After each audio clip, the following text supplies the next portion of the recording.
Yeah, it's been a long time coming. They ain't cuffing my cloth, they tugging it. Putting up numbers, 99 problems, and I still kept it 100. Yeah, it's been a long time coming. They ain't cuffing my cloth, they tugging it. Putting up numbers, 99 problems, and I still kept it 100. Yeah, who don't play, play, play, play. Who don't Music licensing reimagined. Play, who don't play, play, play, play. Who don't play, play, play. Who don't? Long time coming, black on the bottom of my feet from running. Cataracts under my eyes from hustling. Going from buying and selling to customers. Run up the business, God is my witness. Sun up the sun up from Monday to Sunday. We maxing the limits. My mind running like Tom Cruise on an action movie. Moving the mission, they say that I'm tripping. I've been told I need a vacation. I'm finessing a visit. Oh, what is up, everybody? Welcome to DFS by the Numbers, and welcome to Stat Diggers for UFC Vegas 116.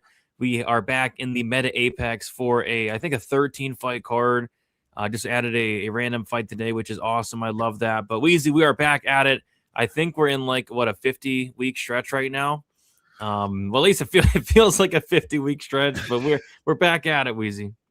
We sure are. It's a 14-week stretch, and just to kind of give you a look under the hood of us content creators, you know, like I remember they did this about a year and a half, 2 years ago, where they did a 14-week stretch with no breaks, and you and I were like, we are never doing that again. I remember saying that, and then we didn't know how long this break with this stretch with no breaks was going to be, but now we know it's ending at 14 weeks. So, like, on a Monday, when they add Lucas Brennan versus Francis Marshall, the card, as a content creator in week 11 of this week 14 stretch, you want to put your fist through a wall. When they add Lucas Brennan, who I went and I looked at his Tapology profile. This guy's 2-2 in his last two fights, Brady. Oh, God. So you had to have him now, huh? You had to have him now. You were like, look, man, what if LFA gets this guy instead of us? You know, give Francis Marshall a call. Ask him if he's willing to take a fight up a weight class. You know, and it just makes me wonder, like, whose idea was this? What were they thinking? What are they smoking? Can I have some? Because, I mean, where did this come from? Well, why? Why? I want to know why, Brady. I think I'm owed an answer in week 11. Not from you. Not from you. You don't owe me shit. You know, but yeah. I mean, Tristan, just you're not a content creator, you know. So when they add fight number 13 in week number 11, and it's a fight that you don't want to break down, it's really annoying. But yeah, I get it. The fans want more fights. I'm exhausted. I know. It's brutal. Like they even added that Valenzuela Griffin got added kind of late too. So yeah. And then of course Cody Durden's taking the fight against Filio on short notice. So yeah, it's kind of a theme they've been doing with these Apex cards lately. They just adding the most random fight ever on Mondays. It's weird. Yeah. Yeah, this is the one that they had to have. We had to have this fight on the card. Otherwise, this fight's going to make the card come together like butt cheeks, Brady. And I'll be there for it, watching it with you on Saturday. Yeah, I'm looking forward to it for sure. I mean, it's Cedricus Dumas fight week, so it doesn't get any better than that. Yeah. But before we get into it, guys, we need to shout out the sponsors, because I'll be honest, if we didn't have sponsors, the show is getting canceled tonight. I'm burnt out. I'm exhausted. I got like 4 hours of sleep, and I got fucked very hard over the weekend. Multiple bad beats. My ass hurts from getting fucked so much. So big ups to the sponsors. Without them, this show would absolutely not be happening.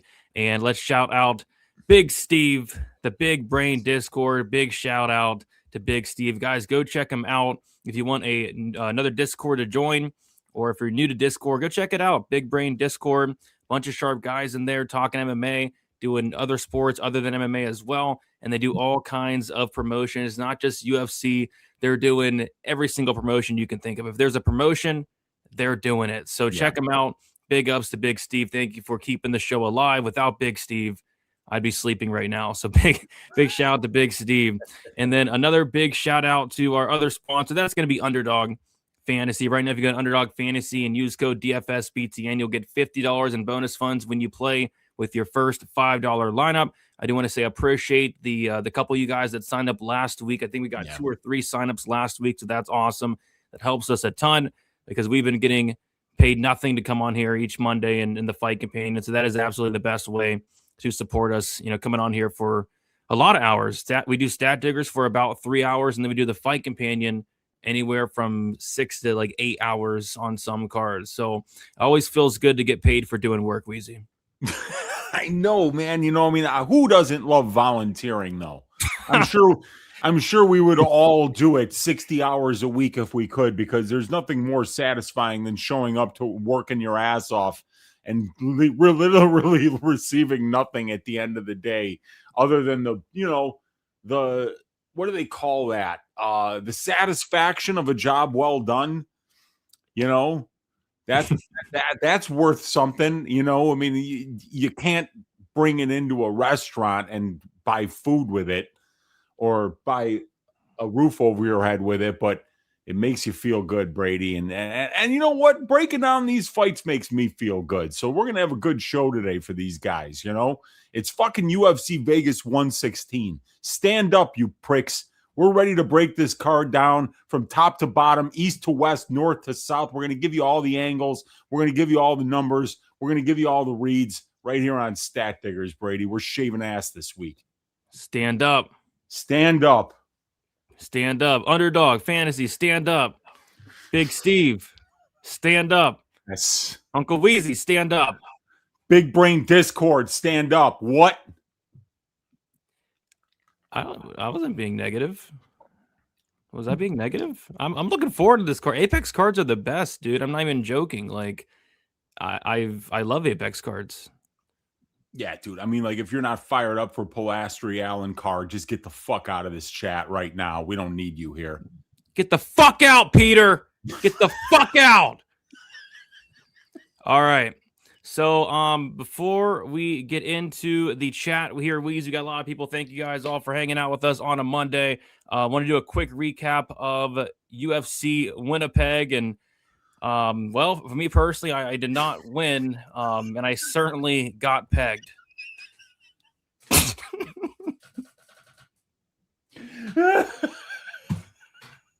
I'm laughing at him because I did so much better than Brady this week. I absolutely killed UFC Winnipeg. But no, you go first.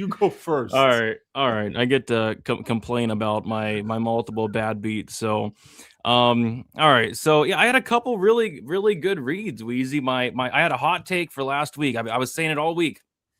I was like, hot take: Robert Valentin is going to win a UFC fight. It was the hottest of takes. It was extremely hot. I even put him in my confident picks video. People are like, what are you doing? Have you gone mad? I'm like, yeah. Robert Valentin's a confident pick. So put a unit on him to win inside the distance and a half unit to win by sub. And he went out there and submitted Julian LeBlanc in about 2 minutes. So my hot take came through. The other thing I did well was Marcio Barbosa KO1, and then Marcio Barbosa KO in under 1.5 rounds, same game parlay. So that came through. So those are my 2 wins. But man, had a ton of bad beats, dude. Melissa Croden, Daria Zelnikova. I had Croden inside the distance at plus 275. I'm telling you right now, if that fight was in the Apex, that was cashing easy. If that fight was in the Apex, Croden was finishing Zelnikova. Want to know why? Because Zelnikova was literally running away. I haven't seen anybody run away that much since Chelsea Chandler and Norma Dumont, and she did it multiple times. She was sprinting away from Melissa Croden, so that was frustrating, number one. Number two was Zelnikova grabbed the cage 6 times. We were going crazy on the fight campaign, and she grabbed the cage. She stopped at least 3 takedowns grabbing the cage, and then another time she was about to get her back taken in the 3rd round, and then she used the cage to stand up, and the ref's there like a dumbass, just doing absolutely nothing.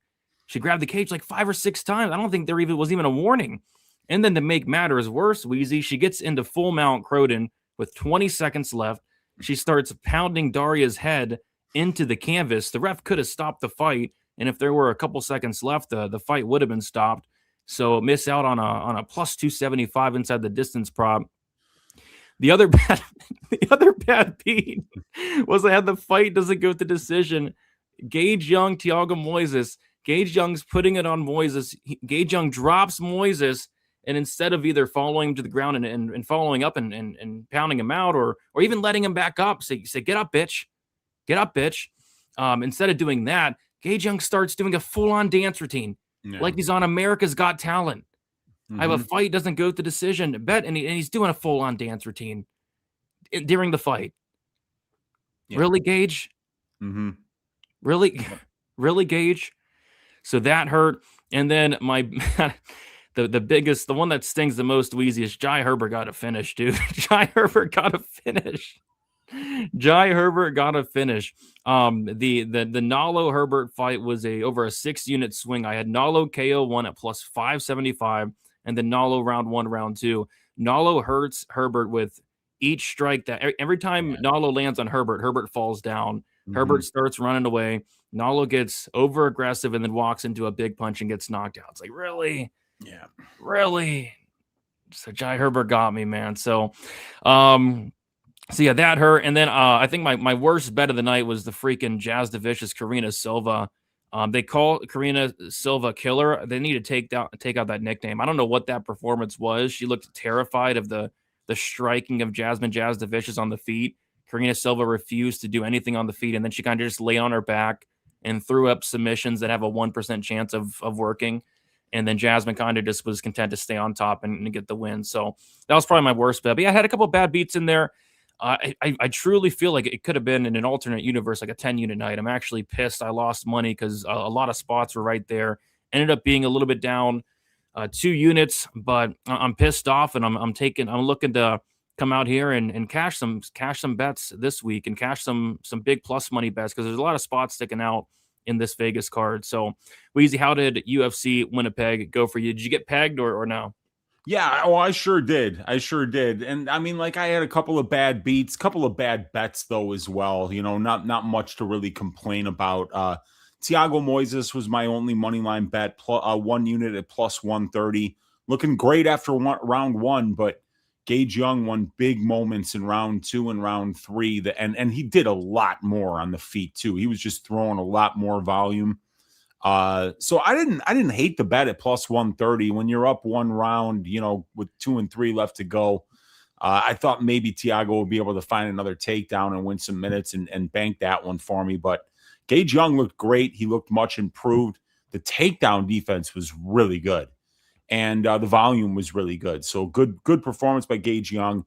I had the over 2.5 rounds in the Burns versus Mallet fight. Missed that by 20 seconds. Oh.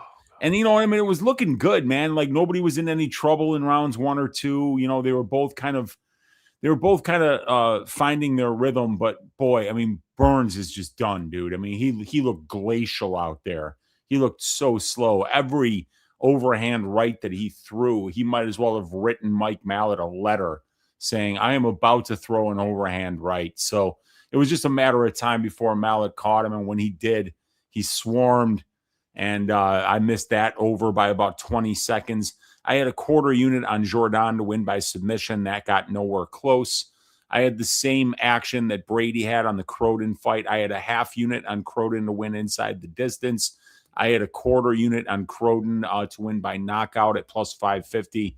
Very close on those. Very close on the Mallet fight. The Moises money line bet was, you know, I was up 1 round after 1. But I had fight doesn't go to decision for Jazz Divicious versus Silva, plus 185. That was a non-violent fight, very boring. And then my parlay didn't work. I gave out a parlay that hit, which was the under 1.5 rounds for Barbosa Bazookier, and it was the over 2.5 rounds for Kyler Phillips versus whoever the fuck he fought. I don't even remember anymore. Yeah, who cares?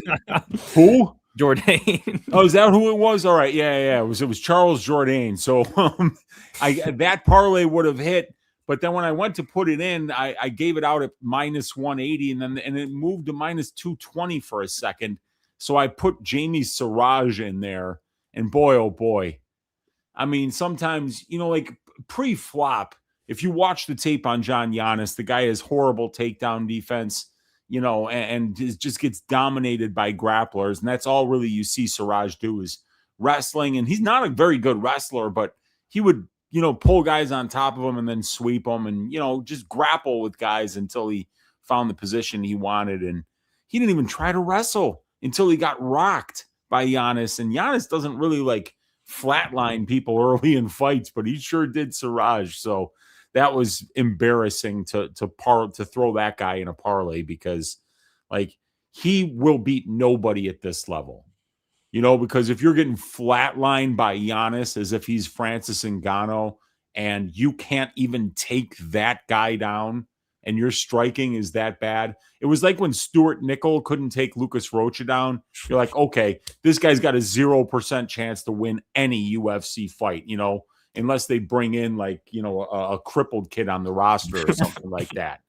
So, and that's how I feel about Siraj now, because if you're too dumb to shoot a takedown when you're getting piped up on the feet and your wrestling is too ass to actually get takedowns at this level and you're getting flatlined by Giannis, you have a 0% chance to win any UFC fight. So, yeah, man, reverse swept 5 units.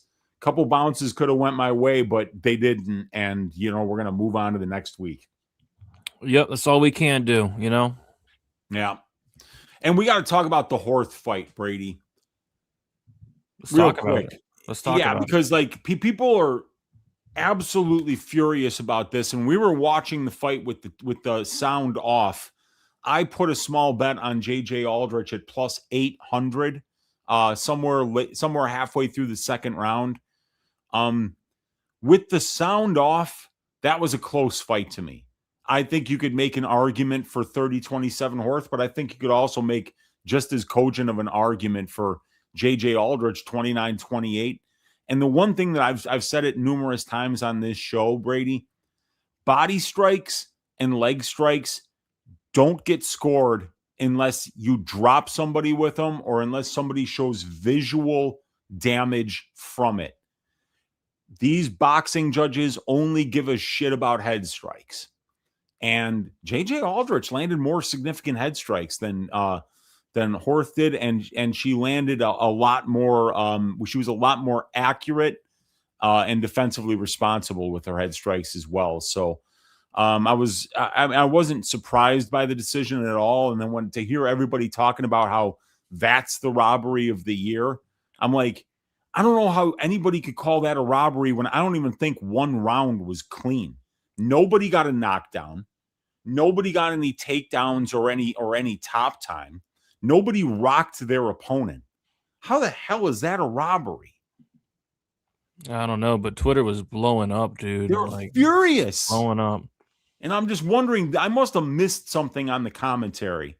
They must have been filleting Jamie Lynn Horth on the commentary there to make it sound like she was winning. And we were talking about the significant strike counts too. We were looking, we're like, in what world did fucking Horth land 20 significant strikes in round one? I saw like 2 or 3, but like she's tapping the calf and tapping the body and they're counting that, but the head strikes are in favor of Aldrich. So I don't know, man. I didn't think that was a robbery.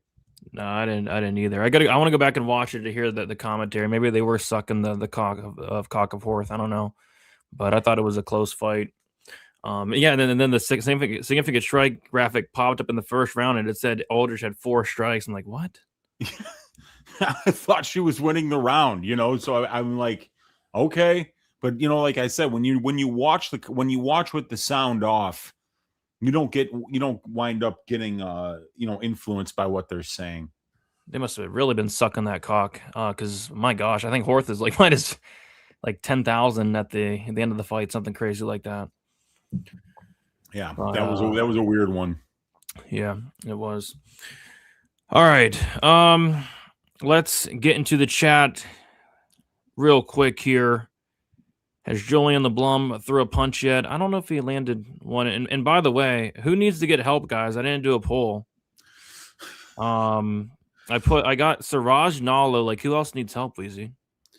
Siraj, definitely needs help. Mandel Nalo definitely needs help. I know that Julian LeBlanc had a really rough performance. He probably needs a little help.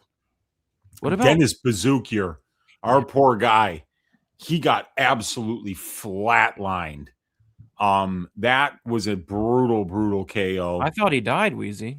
Yeah, man. No, you really did think that he died. I started crying live on. Yeah, I remember. In front of over 1,000 people. I started bawling my eyes out. And then Tanner Bozer got knocked the hell out too, man. He showed a good chin though, because he took some bombs and then finally got knocked out. But you know who needs help is Jaron Vallel. I don't. How do you spell that bum's name? Jaren. Okay. Valel.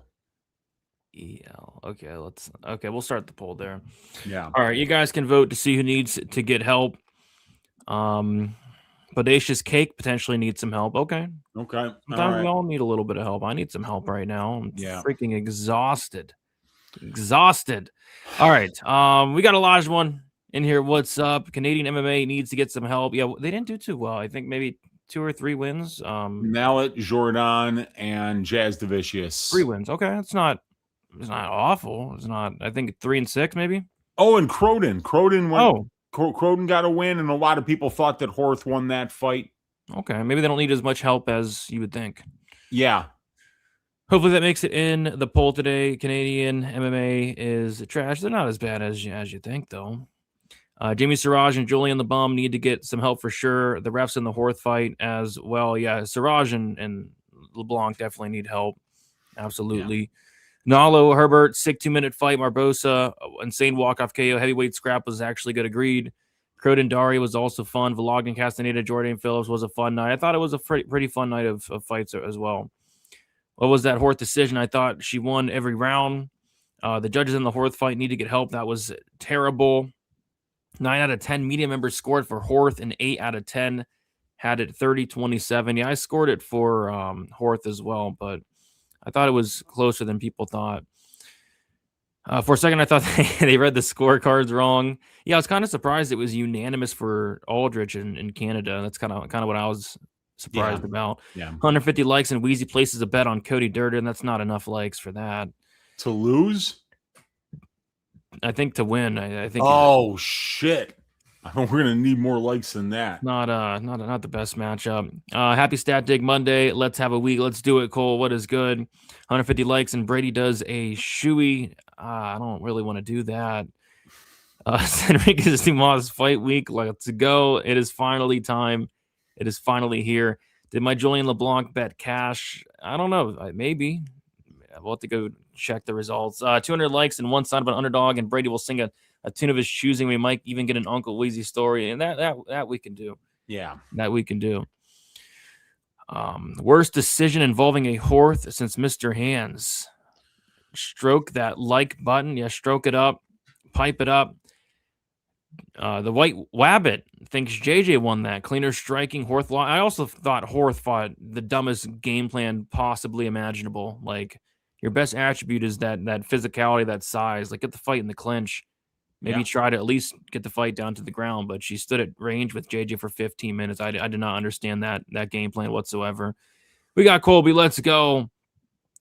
We got Jay in the building. What's up? Let's go, Matt. Brady's out. I finally made it out of the sauna. Click the like button and agree. Click it up.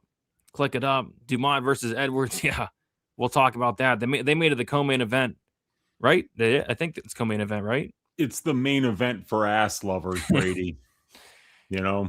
And I definitely am that for sure. Yeah. Brady and Weezy, that fight went exactly like my script. Rack Arbage was going to think he had Jai Herbert dead in the water, and then Jai was going to sleep him when he overextended chasing the finish. And yeah, that's exactly what happened, man. Weezy, how many likes for a 1-unit bet on Bueno Silva? It's never again. Never, ever, ever again. I mean, you didn't even have to do the likes in order for me to be a dumbass and bet on her. Several times, Brady. Several times. So, no. Yeah, that's probably smart. Hood Wolf gonna eat. We'll see. We will see. Please, guys, let's think about this. You guys make me freak out in my pants. I am devastated in my pants. There is something devastating in my pants. Yeah. Spent 2 hours taping Brennan, the newcomer, Brennan. Yeah, I did not get to that fight yet. I don't think I will. Yeah, 2 more hours than I'm going to spend taping them this week. Yeah, I love these Apex cards. Me too, man. Me too. We got the solution in the building. What is up? Shout out Big Steve agreed. Yes. Big ups, Big Steve. No one is effing Brady this week. I hope I don't get effed, man. I'm sick of getting effed. Jared Valel effed me. Mandel Nalo effed me. Everybody's effing me. Yeah. Weezy versus LeBlanc. What's the line? I'm taking my Uncle Weezy there. Yeah, I'd wrestle him. Yeah. Thanks, Big Steve. Big up, Big Steve. Yeah. Stand up. Let's go. Dennis Bazooka stand. I thought he died. I was very worried for Dennis Bazooka. So yeah, prayers to him, prayers to his family. Yeah. Oh gosh. Has Dennis Bazooka been scraped out the? And actually, no. He's going to be laying in the octagon in the Apex this Saturday. I think they're going to permanently have him laying in the octagon. Around him for the next 4 fights. Remember that? They did. They couldn't get him up. Tyler Phillips tripped on him at one point. That's brutal. 6-unit swing from me because of the Horth robbery. Yeah, dang, that sucks, man. Jared Valel was corrupt. He was paid not to stop the fight because the books had too much liability. I mean, everybody was on the crowd in round 3. Yeah. I mean, everybody was. So maybe that's a good point. 100%. So I believe it, Dixon. I believe it. Gage Young he's a great dancer. I mean, if he could be one of the best dancers in the entire lightweight division. What do you think, Weez? I can't think of a better dancer because you got Michelle Pereira there, but Michelle Pereira is a middleweight. So. Yeah, Michelle Pereira is a middleweight with the salsa boy Waldo Cortez Acosta is a heavyweight. You know, who used to break dance in there? I mean, I think it's him. I think it's Gage Young. Yeah, big ups, Gage Young, incredible dancer. Yeah, incredible dancer. Jan Ruba's feet. Oh God. Oh gosh. Okay. Yeah. Yay. It's almost 7:30 in Cali. The sun is going to start to go down soon. Yeah, it's about to, man. No. Nobody's betting on Cedric Dumas on this show. Air Jordan. That was a fun fight. That was a very fun fight. I got burned heavy on Horth. I bet my entire bankroll on Jazzy and Malott after that. It was gambling night, not a betting night. Sounds terrifying, but yeah, Jasmine got it done, and Malott looked really good. Stop the show. Can we all agree to have fun tonight? No sex bots or weirdos in the chat, please. There's typically no sex bots on Stat Diggers. It's only on the Fight Companions. And typically there's no weirdos. You know, maybe 1 or 2 every couple weeks, but not a ton of weirdos come in here. No, bro, that was the most blatant robbery ever. I don't know. I got the live bet at plus 2,500. What'd you get, Weezy? Nice. I got plus 800, I think that was in round 2. I wish I was checking the live line in round 3 because apparently it was Horth minus 15,000. That's crazy. Yeah, that is crazy. Weezy, I threw $5 on $5 couch money when you were mentioning this live at plus 900 made my night. That's a big hit, dude. It's a big hit. Yeah, we need a Zen to help with betting. Jazz. Yeah, did you see Jazz had a Zen? What is she doing? Yeah, I heard that. You know, you saw. I saw somebody posted the clip, and you could tell that there was something in her mouth. Yeah, there definitely was something. Gee, I forgot about Siraj, that bum. There's a couple random bums that got signed over the weekend. It was just weird. Yeah. Brady and Uncle Weezy, please add yourselves to the get help list. The Horth fight was a robbery, guys. A lot of people think that. I'm saying it's not. I scored the fight for Horth, but to say it was a robbery is kind of ridiculous. No, I mean it was a close fight. Did Horth beat her ass over? I don't know. Did Horth beat her ass? There were no knockdowns. She never even had her on skates at any point in the fight. Yeah, she was landing some nice body kicks. I think that's where she was scoring a lot of points that the judges just didn't score. She was landing a lot of really nice body kicks from the opposite stance. But like I said, unless somebody actually doubles over, it shows like it's hurting them. they tend to not score those leg kicks and body kicks as much as the head strikes. I would say I'd go back and watch the fight, but I'd be lying because I would never. Yeah, I'm not going back and watch that fight. No way. You have to pay me to go back and watch that fight. Oh my gosh. That's for sure. Geez. I just ate a packet of Pez in honor of Horth. Pez. Like the candy? The problem with the Horth fight is that anytime it's close, the hometown country fighter gets the nod. This time it didn't happen. Yeah, that's kind of why I thought they'd give it to Horth. Yeah, me too. Did Jourdain get the rub? I missed the fight. That was another very, very close fight, right? Like that third round, I thought Kyler Phillips was actually doing some very good work in the first couple minutes of that third round. But Jourdain did finish the round kind of strong. And I think that's kind of what took it. But that was a very close fight as well. We got Itemi Trade in the building. What's up? Edwards might be the sexiest Avatar girl from the series. Oh, gosh. Brady Weezy, can I offer you a new Dumas interview from today? Yeah, is he smoking blunts in it? How many blunts did Dumas go through in the interview? Very curious. I'm going to set the over-under at 3.5. Yeah, it probably, but it is fight week, so maybe he might be turning over a new leaf here and maybe just doing amphetamines instead. Do you have a favorite 420 movie? I mean, probably Half-Baked, but there's so many good ones. Karina Silva claims JJ cheated with VSN as a PED. I kid you not. Oh, gosh. Arnold Allen is a dancer. Okay. Like I said, I don't think anybody's a better dancer than Gage Young. Those dance moves that he was pulling, I could never pull off something like that in a million years. Yeah, I mean, he's got hips, that's one thing you need to have is you need to seduce people with your hips, and Gage did that. And look at this. Big Steve not only sponsoring the show, he double sponsored. This is the first double sponsor in Actually, he's done this before. So Big Steve double sponsoring the show. Appreciate Big Steve. He says Robert Valentine supremacy. I guess Big Steve had like 2 units on Robert Valentine. I wonder if he got probably the best bet on the card. He just absolutely ran through LeBlanc. There was no second in that fight where you're like, ooh, looks like LeBlanc's getting going a little bit here. It was just, a great bet. I mean, Valentine looked like a beast, like he did in the house against those European fighters. And he did it for his mother, which was awesome as well. Rest in peace to his mother, but glad he got a win for her. Dumas definitely turning over a new leaf, a backwoods leaf. Okay. Johnny Walker's a dancer. Yeah, he's a decent dancer. Yeah, he is. He's a decent dancer. That 8th grader fought hard last week. Who's the 8th grader? 8th grader. Vologden. Maybe they're talking about Vologden.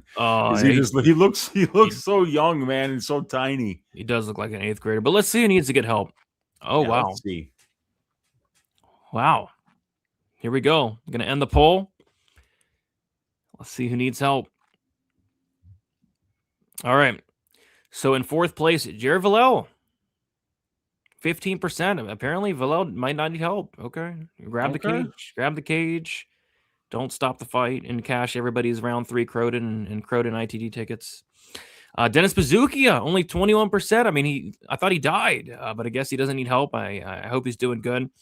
Mindel Nalo, 24%. But who needs to get help the most is Jamie Siraj. 40% came in there wanting to test his striking against John Giannis, and then got knocked against out. A guy that I've seen in 4 different fights just get absolutely rinsed on the mat.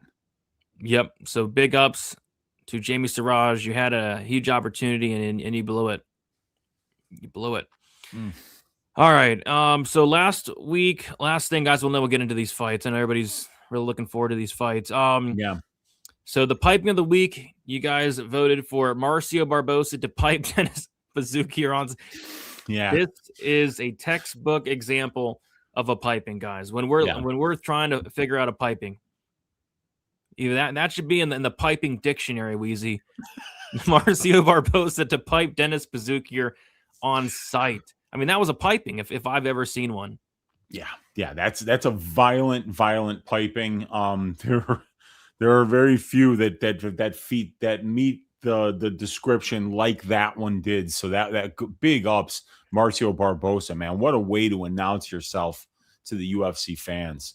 And we do a award show at the end of the year, Weezy. This could be early candidate for one of the biggest pipings of the year, potentially. There's no question about it, man. Poor Dennis Bazook here. Now, the milking didn't quite play out as expected. Nobody got milked in this fight, Weezy. I mean, if anything, the fans got milked of boredom. I mean, I was bored during this fight. They kind of stared at each other on the feet. Both were kind of afraid to engage, and then Jasmine got on top, and Karina Silva was throwing up submissions that would only work in the regional scene. Against a white belt with a gi on. You know, like, and can I just say something? You know, like that is the third consecutive fight, the third one. Number 3, Brady, not 1, not 2, 3. Third fight in a row where Karina Silva has attempted to submit her opponent with an 2 arms in triangle known as a dead archer that would never, ever, ever work at this level. You know, you would never, ever, ever get a UFC fighter unless it's, you know, like James Toney. You know, remember when James Toney fought Randy Couture? You know, like that you're not getting anybody in that submission. And she's tried it 3 fights in a row, which means that whoever's in her corner should not be coaching professional mixed martial artists, because I would be losing my mind if one of my fighters even tried that once. This is the 3rd fight in a row that she tried that fucking submission. And, you know, like I'm sitting there with an under ticket and she's trying to finish that, you know, and it's just like, you've got to be kidding me. You've got to be kidding me. We're doing this again. So I cannot believe the horrible fight IQ that Karina Silva has. She should be on. That should be 4 losses in a row for her. Yeah, and then at the end of the fight, she had the audacity to lift her hands up. It's like, put your fucking hands down. Yeah, keep your hands down. Keep your hands down. You didn't want to be in there tonight. Keep your hands down. Yeah. You know, I mean, like, are you? Who is afraid to strike with Jasmine Jasdavicius? Terrified, horrified. Yeah. She's coming off a KO loss. She got slept by a French woman in her last fight, who knocks out nobody. Yeah. Silva was terrified of the striking of Jasdavicius, Weezy. And Daria's on the cover was terrified of the striking of Melissa Croden running away. She got a good workout in there, man. Yeah, that's a lot of running. Like, she ran away the entire time. Just absolutely running, cashing that over for the books. I think they had a lot of liability on that fight not going to decision and the Croden finish props. And she stuck around just long enough. Yeah, Silver could probably get an Urgoze there, or Quitmeyer. Quitmeyer probably gets Quitmeyer, maybe. Brady almost flatlined my Bluetooth speaker, screaming for a point deduction in the Croden fight. Yeah, I had round 3 plus 1600. Yeah, I wanted to punch a hole through my wall. But we got to get into these fights. We're gonna kick it off with the first fight of the night. It is Max Griffin going against Victor Valenzuela. We got Max Griffin, 40 years old, 5'11" with a 76-inch reach. Valenzuela, 32 years old, 5'9" with a 71-inch reach. Valenzuela, 8 years younger. Griffin with a 2-inch height advantage and a 5-inch reach advantage. Max Griffin is 2-3 in his last 5 fights. A decision win against Tim Means, a decision loss against Michael Morales, a decision win against Jeremiah Wells, a submission loss to Michael Chiesa, and a decision loss to Chris Curtis. As far as Valenzuela, he fought on the Contender Series against Michael Oliveira, got brutally knocked out in the second round, and then he went out and beat Kinoshita, and now he's making his debut here against Max Griffin. So they like randomly added this fight, I think, like a week ago. So both these guys are kind of taking this fight on somewhat short notice, and I kind of hate this matchmaking because I actually think Valenzuela is going to be in a couple of really fun and exciting fights. I'm not sure how long this guy is going to last in the UFC. He's already 32 years old. He's been finished a ton. And he has some of the worst strike and defense I've ever seen in my entire life. He does not move his head at all. He'll willingly eat punches with his face. He's a tough dude, but you can only eat so many punches with your face. And we saw it in the Oliveira fight. A big shot and got knocked down multiple times, hurt multiple times. And finally, Keith Peterson was forced to stop the fight. I think Valenzuela is going to get knocked out brutally in the UFC, but he's going to get knocked out brutally by Max Griffin, who hasn't knocked anybody out since Song Kanan like 5 years ago. I don't know. This is a weird matchmaking here. I feel like they could have made like a really fun fight here with Valenzuela, because this guy's a complete madman. He's kill or be killed, all offense, no defense. But put him against Max Griffin, a veteran here, kind of makes this a kind of a weird fight to cap. Wheezy, what are your thoughts on this one? Yeah, I mean, I don't even know why we're doing this one, because Valenzuela lost his Contender Series fight, and now you've got to sign this guy off of a win over Kinoshita. Oh, because that guy stinks, man. I mean, so I mean, I don't know why we need this guy here. He does have a win over Shinjo the Animal Anzai, a legend of the Japanese mixed martial arts scene, but he is a fun fighter. He is going to walk forward. He's going to eat one to maybe eat two or three to give one and really stay in his opponent's face. But he's like a meat and potatoes fighter. That I've never really seen this guy go out there and look to grapple offensively. He's pretty much all hands, and then Griffin just kind of moves laterally a lot, and doesn't do much. So he's 40. I don't know why you're giving him extra fights at this point. And Valenzuela is somebody that I don't even think needs to be here. So am I going to back a 40-year-old at plus 115? Oh, God. No, probably not. I mean, that's just something I don't have a lot of interest in doing, nor am I laying minus 135 juice on a guy that's a UFC debutant, but it's also a UFC debutant that hasn't really earned his way here yet. He doesn't have a Dana White's Contender Series win. He's not like some regional scene champion of some solid organization, unless I'm missing something. Was this guy like Fury FC champion or something like that? I doubt it. I mean, look, because I know he's from Chile's MMA Mass. He did. He beat Bruce Whitehead for the welterweight championship, but prior to that, that was his first fight in Fury FC. So they gave him a title shot. He's got to win in LFA. He's got to win in Fury, and he's got some fights in Combate and Ring of Combat. So yeah, he's fought a decent level of regional scene competition, but he's got 4 losses, like you said, and none of these wins are blowing your doors off. A 6-4 Kinoshita.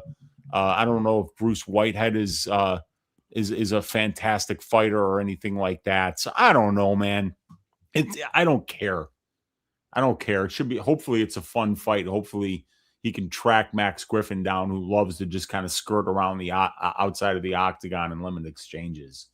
I know. I think this matchmaking stinks, dude. Give Valenzuela someone that wants to fight and throw down and bang, like Mike Oliveira on the Contender Series. I mean, that was a phenomenal fight. That was fun. But yeah, I mean, Griffin could kind of maybe avoid the fight here, use that veteran savvy, maybe pick apart Valenzuela. But yeah, Valenzuela will get knocked out eventually in the UFC. He's been finished in every single one of his losses, kill or be killed. So I don't know. He is the favorite. Opened up minus 110, currently minus 135. Griffin opened at minus 110, currently plus 115. Money's pouring out on the over. Over 2.5, minus 185. The under 2.5 is plus 165. I think Valenzuela will be involved in a ton of unders, and he has been, but being it's against Max Griffin, he's next level durable, and I'm not sure Griffin's finishing Valenzuela. Maybe it does go to decisions. So yeah, this is one I doubt I have any money on at all. You and me both, man. Crotch sniffing Griffin. He hasn't wrestled in a while though, man. He hasn't wrestled in years, but that is amazing. It is amazing. No way Max Griffin knocks this guy out, but probably wins. Yeah, maybe. I don't know, dude. I mean, Max Griffin's 40 years old, but Valenzuela's a punching bag on the feet. It's a brute. I don't even want to make a pick for this fight, to be honest. I don't want to pick either one of these guys. Yeah. I still don't know what happened in the Griffin versus Wells fight. I can't stay awake for that fight. Stunk. It was so bad, man. It was like 2 jaded cops, sitting in the same car and then getting the call on the thing where they're like, yeah, hey, we got an armed robbery in progress, and it's like, wow, that's like half a block away, and we're not going, because we're going to be retiring in 2 months. I am not taking a bullet to save that Korean store or whoever's store it is. Yeah. So, you get the feeling when you put two 40-year-olds in the cage that sometimes you're going to get those Michael Chiesa versus Court McGee fights, those Jeremiah Wells, who's old as hell, versus Max Griffin fights where, these guys get paid just to show up at that point in their careers. So there's no urgency for them to go out there and lose more brain cells and take major risks. Yeah, agreed. Yeah, he does. He does. Lateral movement. I mean, we need at least 100 likes. I mean, it's Cedricus Dumas fight week. If we don't get 100 likes, it'd be crazy. Yeah. It'd be absolutely crazy. Give Valenzuela Johnny Walker. Yeah, there we go. Now we're talking. No, actually don't, because Johnny Walker would faint at him for 15 minutes. I never want to see Johnny Walker back in the cage again. Take the under. I think the value is probably on the under, but again, it's a Max Griffin fight. Max Griffin, I don't think has ever been knocked out outside of the Colby Covington TKO loss. And is Griffin going to knock out Valenzuela? I don't really think so. All right, let's move on to the next fight, and it is going to be Talita Alencar going against Julia Palastri. We got Alencar, 35 years old, 5'1" with a 58-inch reach. Palastri, 28 years old, 5'2" with a 63-inch reach. Palastri, 7 years younger, 1-inch height advantage and a 5-inch reach advantage. Palastri is 3-2 in her last 5 fights. She lost to Josephine Knudsen by decision. She beat Corey McKenna by decision, lost to Lupi Godinez by decision, and then knocked out Karolina Kovacevic her last time out. As far as Alencar, she is 3-1 and 1 draw in her last 5 fights. She had that draw against Luciano on Contender Series. She beat Rayon dos Santos by split decision, lost to Luciano by decision, beat Vanessa Demopoulos by decision, and then beat Ariana Carnelosi by submission. So Alencar's looked really good in her last 2 fights, Weezy, but I mean, look at who she's looking good against. Ariana Carnelosi. I want to pull it up. Ariana Carnelosi has some of the worst takedown defense in the entire UFC. It is sitting at 22% takedown defense. And then she looked really good against Demopoulos, right? Demopoulos has 26% takedown defense. It's like those were really good matchups for Alencar. How is it 26%? That means that at some point she stopped at least one takedown, and that's bullshit. She's never stuffed a takedown in her life. Neither has Carnelosi, so I'm surprised even Carnelosi is at 22%, right? But I think this is a much tougher matchup for Alencar. I've always worried about the cardio of Alencar ever since the Luciano fight on the Contender Series. She was completely done. She had nothing left in the tank, and nobody's really been able to push her ever since. But man, Palastri, she's going to be the bigger fighter. She's very strong, and she's nasty. They call her the Psycho Weezy. Yeah. And she fights like a psycho. She's nasty in the clinch. She lands nasty knees in the clinch, elbows in the clinch. I think Alencar probably will be able to get takedowns early on, but is she going to be able to do it over the course of 3 rounds? I don't know. She's able to do it against Carnelosi and Demopoulos, but I think she's going to have to face a ton more resistance here. And we've seen when Alencar faces resistance, it gets bad, and it gets very bad very quickly. So I'm leaning Palastri here. The only thing is, Palastri is kind of a slow starter, so there is probably a chance she loses the first round. So maybe a live bet on Palastri is probably better than laying whatever the heck she is, probably like minus 240. But I do lean her way to win. I think she's going to have to weather an early storm, but I think she takes over as the fight goes on. Weezy, what are your thoughts on this fight here? Yeah, when you look at Talita Alencar's record, 3 wins and 1 loss in the UFC, and she's been pretty dominant in a couple of these fights. But then you look a little bit closer, and you're like, wow, who's better, Talita Alencar or her manager? Because that's manager of the year. If you're getting Rayon dos Santos, Vanessa Demopoulos, and Ariane Carnelosi as 3 of your top 4 fights, that as a harmless striker who's undersized for the division, who absolutely is dependent on takedowns and top time, you couldn't sign somebody off the street that's an easier fight than those ladies. So, this is such a huge step up in competition because Talita has nothing to offer at distance striking range. Nothing. And her wrestling really isn't very good at all because she's a Brazilian jiu-jitsu player. In order to be a Brazilian jiu-jitsu player, or I should say world champion, you don't need to be out there like being a relentless wrestler. People will just drop to their back and let you get on top of them, So in this sport, when you are as lacking at distance striking range as Talita Alencar is for minute or moment winning ability, and you're as undersized as she is, Brady, 58-inch reach? Oh. Have you ever heard of a smaller reach than that? What's Jesus Aguilar? He's 64 inches, dude. No, it's 52.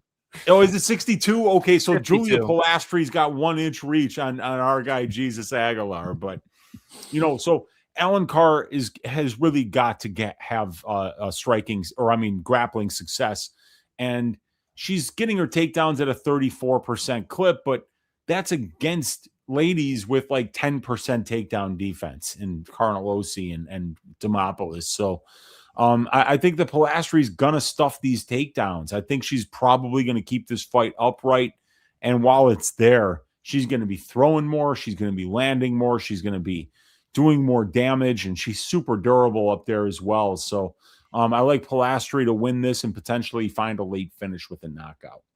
Yeah, I think it's live. She's a psycho, man. I like psychos in there. It's fun.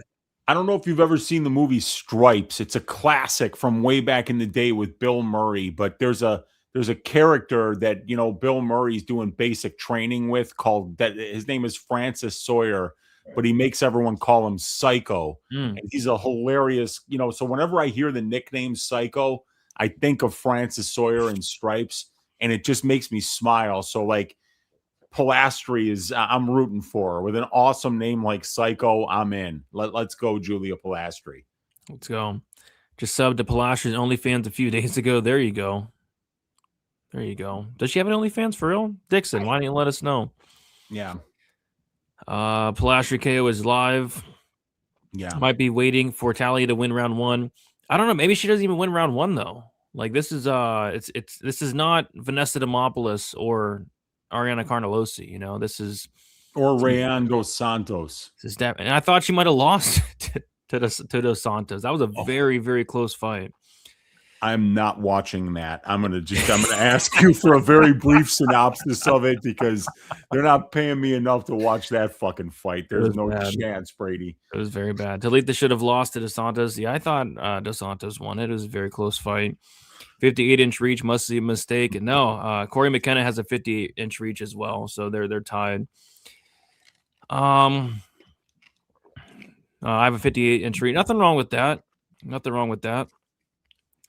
Brady, fun fact, Julia is the daughter of world-renowned tyrannical choreographer Sparky Palastri, who was the creator of the Spirit Fingers in the movie Bring It On. He was played by Ian Roberts. Huh. Did not know that. But then again, I'm admittedly ignorant in the world of choreography. Yeah, me too. Yeah. It's something I just don't have the time to follow. Yeah, me either. Yeah. Got to go peep this right now. Yeah. The OnlyFans? Yeah, does she? Let me look it up. Palastri OnlyFans. Yeah. What do we got? Nothing's showing up. Actually, I think she might have that link in her bio on Instagram. Oh. Okay. I don't know though. What about WikiFeet though? Do we have any scores for WikiFeet here? Let's take a look. I don't know if Palastri is going to be on there. Oh, she's on there. Only 7 photos though. Damn it. God damn it. Wow. This is a rating that's up there with the likes of Macy Barber, up there with the likes of Alexa Grasso. 4.81. Where's the rating? I've never actually went to it before. Now I'm there. So Julia Palastri, Just don't go to WikiFeet Men. I just got wikifeet.com, right? Okay. That's where we go. Yep. Just don't go to WikiFeet Men. Yep. But why am I not seeing a rating? Do I have to rate it first? No, it's right here. It says 4.81. You're a WikiFeet rookie. I don't see it. Why? It's up at the top. Okay. I had to click on the name first. I saw the pictures, but I didn't see. Yeah, all right. So there we go. 4.81 for Palastri. But do we have anything for Toledo? Allen, Carr. Damn it. No, we got nothing. But 4.81 is great. 4.81. That, I mean, like, just if we're looking in terms of where that's situated in the normal distribution, she's looking at it 85th, 90th percentile there, probably, Brady. Yeah, that's amazing. So, yeah, I think I'm even more sold now. So, give me Palastri here. All right, moving on to the next fight. I don't know if either one of these guys are going to be on WikiFeet. Jafel Filio going against Cody Durden. We got Jafel Filio, 32 years old, 5'7" with a 68-inch reach. Cody Durden, 35 years old, 5'7" with a 67-inch reach. Filio, 3 years younger, same height. Filio with a 1-inch reach advantage. Filio is 3-2 in his last 5 fights. Submission loss to Muhammad Makayev. Submission win against Daniel Perez. Submission win against Odi Osborne. Decision loss to Alon Nascimento, and then a submission win against Clayton Carpenter. As far as Cody Durden, 1-4 in his last 5 fights. Submission win against Matt Schnell. Decision loss to Josh Fan. Knockout loss to Jose Ochoa. Submission loss to Alon Nascimento. And then a decision loss to Niam Jargle. 2 minute a barrel. So Cody Durden stepping in on very short notice in a very tough matchup here, Weezy. First and foremost, I really liked Jafel Filio in his previous matchup against Lucas Rocha, because Lucas Rocha gets taken down by a gust of wind. Yeah. So I would have loved him in that matchup, but now he's taking on Cody Durden, and Jafel Filio is sitting as a minus 650 favorite, making him the biggest favorite on the card. And I can't really argue it too much. It's a pretty rough matchup for Durden, especially on a couple days' notice here, Weezy. Less than a week's notice for Cody. He's lost 6 of his last 7 fights. His only win comes against Matt Danger Schnell over that stretch, and that's just the guy who's more washed than him. He's fought good names, though, but when you're losing to Two-Men Dem Barrel in the most recent fight, there's not a lot of easier names you're going to find in the division. Well, it's not an easy name, but it's an easy opponent in terms of how he's, based against the rest of the talent in the flyweight division. So Cody losing that fight on a full camp it's not a good sign for him at all. And then Filio's a stud. This guy's really good. He could easily be 4-1 right now, and maybe even 5-0 if it weren't for like 1 or 2 little mistakes in the grappling in the Nascimento fight. And if Mokayev just wouldn't have been a psycho and would have just tapped to that knee bar where he clearly got his knee absolutely torn up, Filio's looked really good at the UFC level. And you're talking about a guy in Filio who's got 3 wins in the UFC, and they're all by submission. And then you got Cody Durden, who's got 8 losses in the UFC, and 5 of them are by sub. So you just see this wide open door for Jafel Filio to go out there and find a submission here. Rear naked choke, anaconda choke, some kind of choke. You figure he's probably going to be able to find that. Cody's recent momentum, the 4-fight losing streak, he's been priced as an underdog in all 4 of those fights, and that this is going to be the biggest underdog price that we've seen him at since the Muhammad Makayev fight. So, I don't like the spot at all for Cody. I can't wait to see the sub prop for Filio. What are we thinking? Minus 150? Best case scenario? It's going to be juice to the tits because they opened him up at minus 700 on the money line. Yeah. So, props to Cody for stepping up. I mean, that's a tough matchup. The Filio is really good. What he did to Clayton Carpenter is a black belt, dude. And he ran through Clayton Carpenter like a hot knife through butter. It's crazy. Yeah, and like he kept getting on top of Nascimento, but then he was getting reversed because he was kind of getting greedy, going to try to get to his back. He almost out grappled Nascimento. He had great moments in the Makayev fight, who's undefeated as a professional. So I think Filio is a really tough opponent for anybody in the division right now, much less a guy who's lost 6 out of his last 7 fights and is taking the fight on 6 days' notice. Yeah. Isn't Filio? No, it's Andre Fiallo. Who? It's not. It's, I mean, Filio's like the nicest guy. They call him pastor. He carries his Bible everywhere. I get this picture of Jafel Filio coming in here and calling everybody a chump and a bum. It would be like, wait a second, that can't be Filio. Yeah, it's Andre Fiallo. Andre Fiallo. Filio under 2.5 is a lock. I think they might set the over under at 1.5, to be honest. But they haven't got the total out yet, Weezy. I think they're terrified to get this total out. Yeah. Filio is a pimp. Mm-hmm. Are they related? I don't believe so. No. Cuddy was getting out wrestled by Niam Jargle, 2 minute a barrel. Yeah. Filio is a bum. No, come on, he's not a bum. I mean, look what he did to Clayton Carpenter, who's also not a bum. Fiallo by sub is a slight possibility. It's a hot take. It's certainly a hot take. Roach, he would have. I mean, a gust of wind takes down Roach. I bet Roach is laying down right now because he got taken down by gust of wind. I bet he's laying down on his back right now, Lucas Rocha. What's the sub prop? -200. If we're lucky, it's gonna be -200. Yeah. Oh gosh. I hope Cody sleeps him. He's gonna try. He's certainly gonna try. I'm ready for the Hood Wolf car. I'm ready for Hood Wolf 2, man. I'm ready for Hood Wolf 2. All right, let's keep moving on to the next fight. It is going to be Uncle Weezy's favorite fighter. Yes. Mara Bueno Silva going against Michelle Montigu. We got MBS. She's 34 years old, 5'6" with a 66-inch reach. Michelle Montigu, 32 years old, 5'9" with a 69-inch reach. Montigu is 2 years younger, 3-inch height advantage and a 3-inch reach advantage. MBS is 0-4-1 no contest in her last 5 fights. She had a no contest against Holly Holm. Decision loss to Raquel Pennington. TKO loss to Macy Chiazon due to a cut. Decision loss to Jasmine Jazz the Delicious, and then a decision loss to Jacqueline Cavalcanti. As far as Michelle Montigu, 5-0 in her last 5 fights. She made her debut against Luana Carolina and looked pretty good outside of getting dropped in the second round. But other than that, she looked really good. So yeah, I like Michelle Montigu, Weezy. She's training at America Top Team. She's getting that South Florida sun. And what she's bringing to the table is a very good submission game, but she showed in her debut that she has that American Top Team ground and pound. Like, I don't know how that fight wasn't stopped. She was beating up poor Luana Carolina so bad on the ground with punches and elbows. The fight probably should have been stopped late round 2 there. But yeah, Michelle Montigu, she could actually be pretty decent. Her wrestling's not half bad.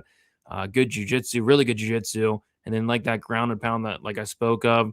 Her striking's not UFC caliber whatsoever, but she doesn't really need it to be in some matchups, and in this matchup as well against MBS, who can't really stuff a takedown. So yeah, I expect Mon to get on top here, Weezy. I expect MBS to throw up submissions, but I think MBS is going to be on her back quite a bit in this fight. What are your thoughts here? And the striking exchange is going to be awful if there are a lot here. Yeah. Oh God. Yeah. Because I mean, like Myra couldn't hit water if she fell out of a boat, but Montigu might be the worst I've ever seen do it at distance striking range. So I was like, I remember watching that Cavalcanti fight last time out with Silva, looking like she was trying to throw shit at a wall and make it stick. I don't know what that was, but it wasn't striking.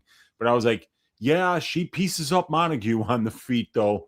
So, and then Montague's going to need to get takedowns, which means with Myra Bueno Silva, you do have to worry about the submission attempts coming from when you shoot in on the takedown, she's looking for the ninja choke. And if you're in her guard, she's looking for that arm bar. And she's very good at getting both of them. So, yeah, like Myra Bueno Silva by submission is plus 950, but never again, Brady. Never again. I am not doing it ever again. I've lost more money betting on Myra Bueno Silva, thinking that she's at some point is going to learn from her mistakes. At some point, she's going to start fighting with a triple-digit fight IQ.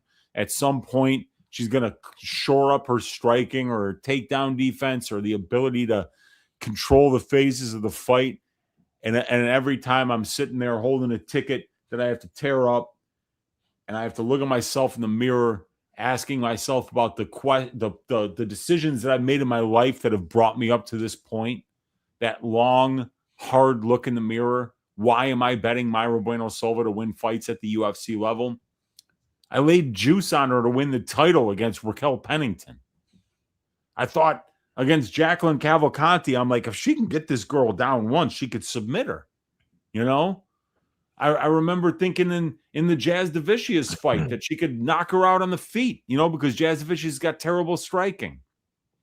You know, maybe submit her if she got you know, with a choke or an armbar from none of that. And like Montigu's, you know, a lot scarier than Jasmine is on the ground. I mean, she's huge. She's a former featherweight, you know, and she's a high level grappler to begin with. So, you know, as long as Mayra doesn't land something big on the feet, or, you know, like, she's a submission or bust fighter at this point in her career, let's face it. I don't think she's going to really be stuffing any takedowns. 63% takedown defense. She wins only 28% of the control time positions in her fights, Mayra Bueno Silva, and she allows 34.4% control time to her opponents. Negative clinch and ground strike differential. Mayra Bueno Silva sucks. And I'm a shit capper for having bet on her so many times, Brady. Never, ever again. Never, ever again. What's the money line on this fight? Michelle Montigu minus 400. Not wide enough. Not wide enough. Yeah. Yep. Probably right. I'm just feeling shame now, Brady. No, that's okay. It happens. I feel shame. It happens. But yeah, Montigu minus 400, Silva plus 330, over under set at 2.5, over 2.5 minus 210, under 2.5 plus 180 there. Naim Jargo would do nasty things to Filio, though. I don't know about that. Like get his back taken and choked out. Yeah, I think Filio would easily submit him there. My wife is out with her boyfriend. Brady is streaming. Time to crank open a beer. There you go, Christian. Enjoy it. Hopefully your wife's out there having a great time. MBS, the walking Adderall. Mm-hmm. Yeah, maybe she takes Adderall for this fight. Maybe she can have some success. That's the last one that she won. She pissed hot for Adderall when she beat Polly Holm. She just looks so bad since, like, so bad. I cashed that submission prop in that fight, and then, or I don't know if it was inside the distance or sub, whatever it was. I remember I'm like, oh, now MBS is going to be champ. What a dumbass. Oh. Montigu round 3 in KO or live. Not if Jaron Villel is reffing the fight. Then it's going to the distance. So minus 360 is great value. It could look like it. We'll see. 136 in the chat, but only 71 likes. Brady, do we have at least one side of underdog yet tonight? If not, the night is still young. I don't know. It's been harder and harder to get these signups on underdog recently. I don't think so, Forrest. We do not have a sign up just yet, so maybe we'll get one by the end of the show. R.I.P. Cody. Yeah, he's taking one for the team. It's a tough matchup. Mm-hmm. Tough matchup. Got the under 2.5 at minus 150 for what fight? Not this fight. Or plus 150? Under 2.5 would be plus 180 for this fight. Unless he's talking about the Durden Fialo fight, but there's not a total out for that. There's no total out for that, yeah. I don't know if they'll get a total out for that one. I don't know. Yeah, let's get 100. Let's do it. Let's do it for Cerricas Dumas. There we go. Chris is on that sub prop. I mean, yeah, she's sub or bust. That's literally how she's going to win. 200 likes. Wheezy will put 2 units on Montel Jackson by sub. Oh, gosh. Montel Jackson's performance against Davison Figueiredo is one of the worst things I've ever seen. Yeah, that was a fixed fight. Nobody can tell me otherwise. That was a fixed fight. That was horrible. That was terrible. WikiFeed scores on Montigu. Montigu will not have WikiFeed. I'll look just in case. She does. Really? Michelle Montigu? Yeah, she does have. Oh my gosh. Oh God. Maybe we shouldn't be laying minus 400, Wheezy. This is literally the worst rating I've ever seen. Why can't I find her goddamn? You're a WikiFeed rookie. I am. I'm trying to click on her name. It says Michelle Montigu's feet. And I it looks like it's just, is it 3 stars? Is her rating only 3 stars? 3 star. You get 4 stars for putting your name on the website. Oh no. How do you have a 3-star rating? I have a better feet than 3-star rating. I mean, that's as bad as it gets. That's terrible. Who I might have to rate her like a 4 just to kind of get it up a little bit. I mean, did you make an account? No, I don't. Follow me on WikiFeet at Uncle Wheezy. We're gonna cap feet instead of fights from now on. All right, so it's bad for Michelle. What about for Myra? For Myra, it's 3.97, which is still not great, but it's better. Yeah, 3.97 is a lot better. Is a lot better. She's probably got a lot more votes because there's a lot more picks there. Yeah, so I don't know. Maybe I should pump the brakes a little bit. And I don't know, man. Like, it's Myra Bueno Silva. She could have a 5.0 WikiFeet rating, and I'm shorting her. Yeah. I don't know what MBS was doing in the Rocky fight. I think I say that in every MBS fight. I don't know what MBS is doing. Like, I say that in every single MBS fight. I don't know what she's doing. Like, she could be one of the dumbest fighters in UFC history. Like, I remember listening to her interview Weezy before her last fight against Jacqueline Cavalcanti. She said, they're going to get the Myra Bueno Silva of old. I'm coming in there pissed off. I'm going to kill her. And then she goes out there and probably that was probably her worst performance of her career after that. I mean, that was a horrible performance against Jacqueline. So I bet her because she was a big underdog in that fight, and I thought she had a big grappling upside and clinch upside there. And I remember not being able to see the fight. I was doing something that day, calling you, asking like, what happened? I saw that she didn't even shoot a takedown, and you were like, do not watch that fight. You were like, do not watch that fight, so like, oh my God. I'm new here. Is Uncle Weezy and Brady related? Yes, he's my uncle. He's my uncle. All right, let's move on to the next fight. Oh gosh, is this the people's main event? I think this is the main event, Weezy. It is Jackson McVey going against the Hood Wolf, Cedricus Dumas. Let's go. Let's go. We got Jackson McVey, 27 years old, 6'4", with a 77-inch reach. Cedricus Dumas, 30 years old, 6'2", with a 79-inch reach. McVey, 3 years younger, 2-inch height advantage and a 2-inch reach disadvantage. McVey is 3-2 in his last 5 fights. Made his debut against Bruno Ferreira, lost that fight by first-round submission, and then got submitted by Zachary Reese in the second round in his last fight. As far as Cedricus Dumas, he is 1-3 and 1 no contest in his last 5 fights. Got knocked out by Nursultan Ruzabova in round 1. Beat Dennis Tuoluen by decision. He lost to Mikhail Olazic by knockout in round 1. Had a no contest against Zachary Reese, and then lost to Dante Johnson via Dante choke in the very second round. So, Weezy, I'll never forget it. I was on vacation. I was looking forward to it. Drove down to Myrtle Beach. It's like a 10-hour drive. And then I checked the odds while I'm driving, right? And I see that Jackson McVey is plus 140 against Cedricus Dumas, who did his training camp in a dog crate, who was literally just in prison. And I had to get off the next exit and take a rest stop break to place a 2-unit bet on Jackson McVey at plus 140. And you put like 3 units, I think, on Jackson McVey. And I was already counting my money. I'm like, Cedricus did his camp in a dog crate. He's sparring in a dog crate for this camp. Plus 140 for Jackson McVey. I mean, that's insane. And then the fight gets canceled. Apparently, I don't know if this was true or not. But apparently, Cedricus Dumas couldn't get his ankle monitor off in time. They had to go to the judge and finally get it off in a couple weeks, but he couldn't get the ankle monitor off. And apparently, you can't fight with an ankle monitor in the UFC. So the fight gets canceled, and then we get rebooked here, Weezy, and we are no longer getting anywhere near plus 140 on Jackson McVey. We are now getting minus 190. And this is a very, very low-level fight. I went back and watched the Dante Johnson fight, and Cedricus Dumas was doing grounded rolling thunders, and he actually landed one. He landed a grounding rolling thunder. I think it was the very first grounding rolling thunder in UFC history, and did like 5 of them. And then in the second round, Dante gets him down, and Dante starts to set up. I don't know if he was setting up a choke or like a front headlock. And as soon as he gets on the neck, Cedricus raises his hand instantly, and DC's like, "What? He's gonna tap."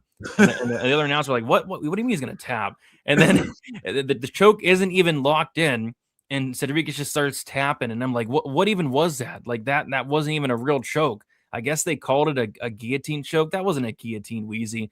I call that the Dante choke. That's the first ever Dante choke in UFC history, and he did the same thing in the Frem fight." Frem got him in a submission, and he tapped very shortly after. So I really question like the heart of Dumas. Like I really question like him having the ability to battle any adversity whatsoever. Like he's looks like he's quitting multiple fights. He's got finished in the first round, I think in like 4 or 5 fights at this point. And Jackson McVey is going to be a tough go in the first round. Jack McVey's nasty in the clinch with elbows and knees. I don't think SD's eating those. And then if SD wants to wrestle, that's great, and he probably can. But all Jackson McVey has to do, Weezy, is attempt to sub, and Dumas is going to tap. So for Dumas to win this fight, he's going to have to weather those first 5 minutes. If he can weather those first 5 minutes, I think Dumas probably wins. But he's going to have to, show some heart, show some toughness, show some durability, show some submission defense, and he's shown absolutely none of that. So I like Jackson McVey here, Weezy. But again, we are not getting anywhere near plus 140. So it's quite unfortunate. Yeah. And I mean, I would still play Jackson McVey at plus 140, but obviously the line's nowhere near that now. And I mean, from what I've seen from Jackson in the cage thus far, man, there's no way I would lay juice on this guy against anybody. He's so green, dude. Yeah. He's been fighting professionally for just over 3 years.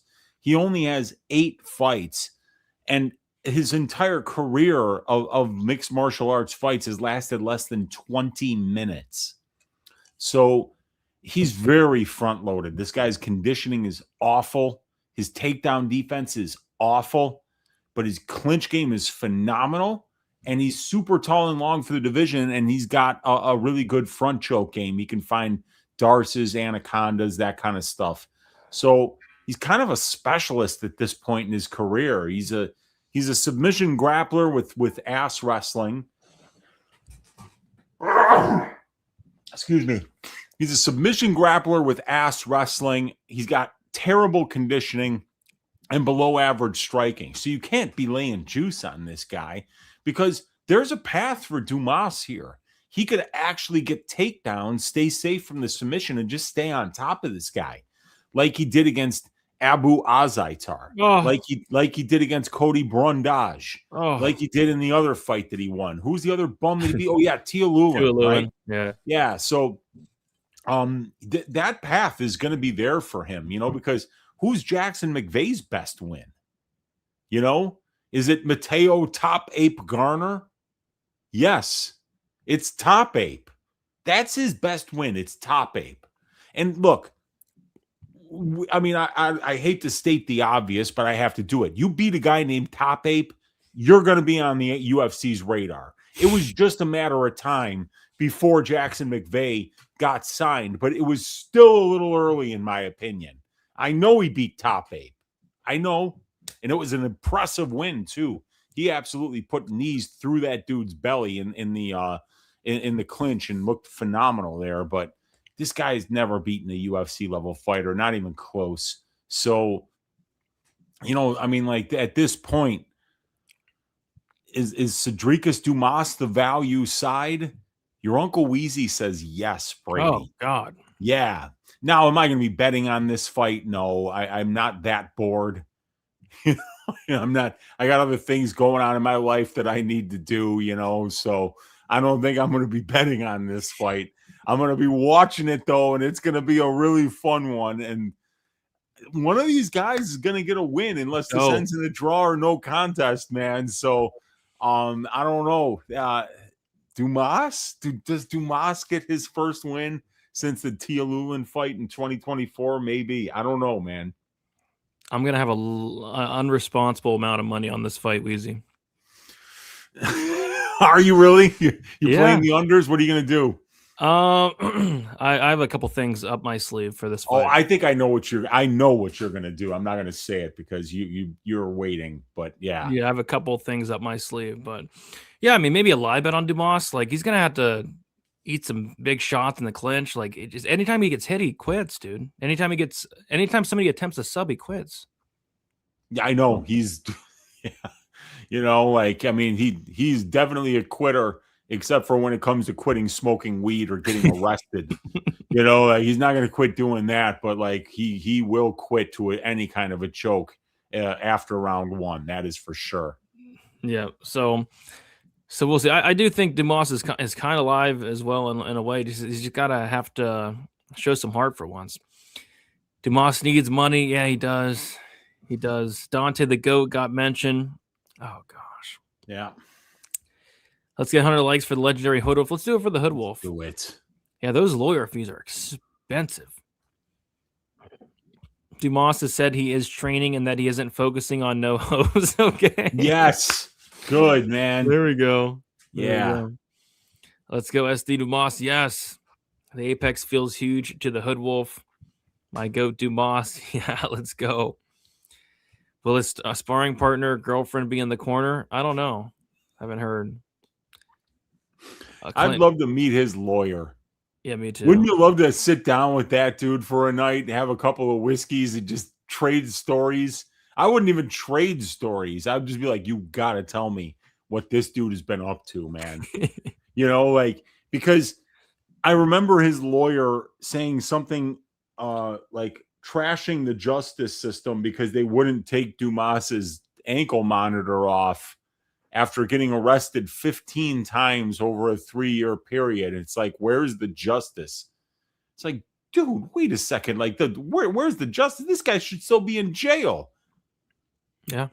Crazy. Like whatever they sentence you to, Brady, whatever it is, let's say it's 4 years, right? If you get caught in a dog crate, they should be adding another 2 years. What are you doing? Come on, man. Like, there's got to be an extra penalty for that. You can't do that. Can't hide in a dog crate and get caught. It's one thing if you hide in a dog crate and it works. Right? Yeah. If it works, like, that's a story you're telling your friends, like, we put the towel over the dog crate. They didn't even look at it. Dumb cops. No, but he got caught. He got caught in the dog crate, man. Come on. Yeah. It's brutal, just brutal. And he got caught in a Dante. I don't know what's worse, getting caught in a Dante choke or getting caught in a dog crate. What's worse? Probably the Dante choke, man. I mean, that wasn't even a real choke. It was a made up choke. It was a Dante choke. It wasn't even locked in. DC was laughing out loud as Dumas was tapping to that.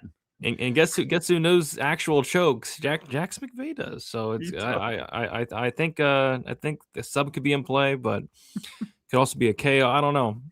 We'll see. McVey all the way. I just wish he wasn't minus 200. It's so annoying. Annoying. Yeah. Legit question for Brother Brady and Uncle Weezy. How many times has Dumas been arrested? Oh, yeah, 15, right? 15. It's been that's how many times he's actually been arrested. Yeah. Yeah, 15. Even Dumas doesn't know how many times he's been arrested. I think it's 15 that we know of. I don't know.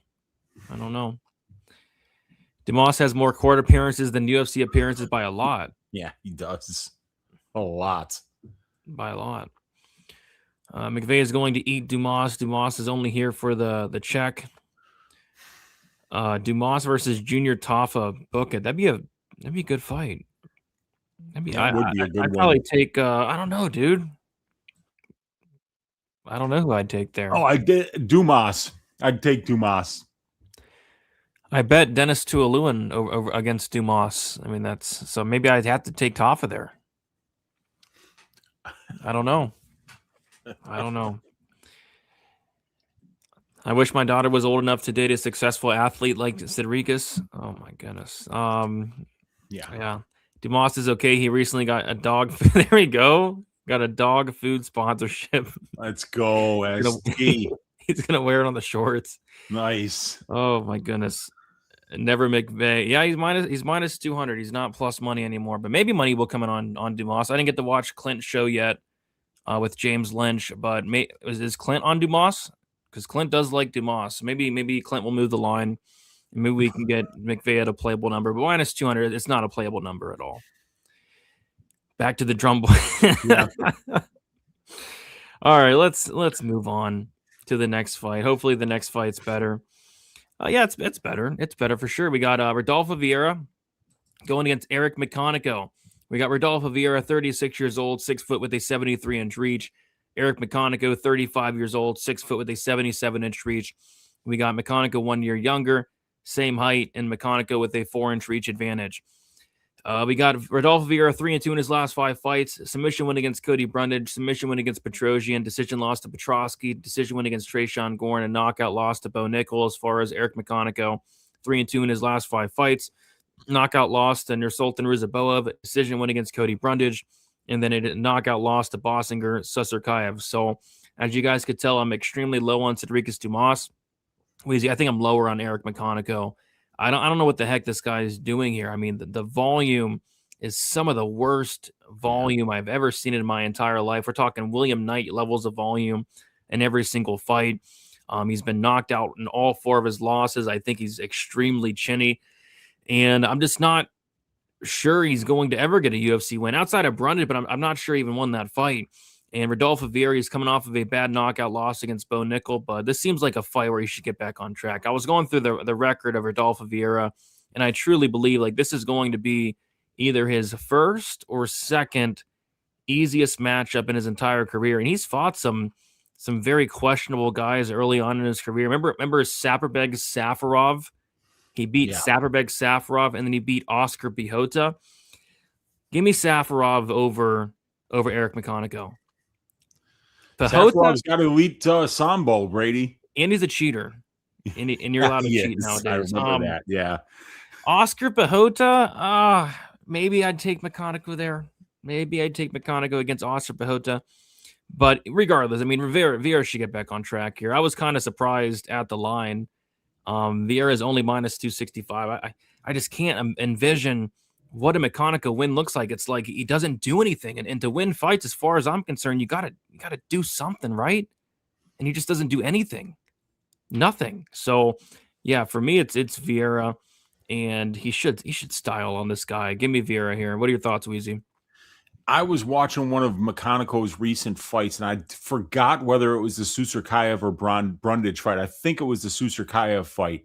He goes back to his corner after round 1, and John Crouch is his coach from the MMA lab, and he basically sits him down and he goes, "Eric, what the fuck are you waiting for? Are you gonna do you even want to win this fight?" Like, he's like basically just giving it to him, like trying to get something out of his fighter. And he goes, "Do you even want to win this fight?" And Eric goes like this, "Yes."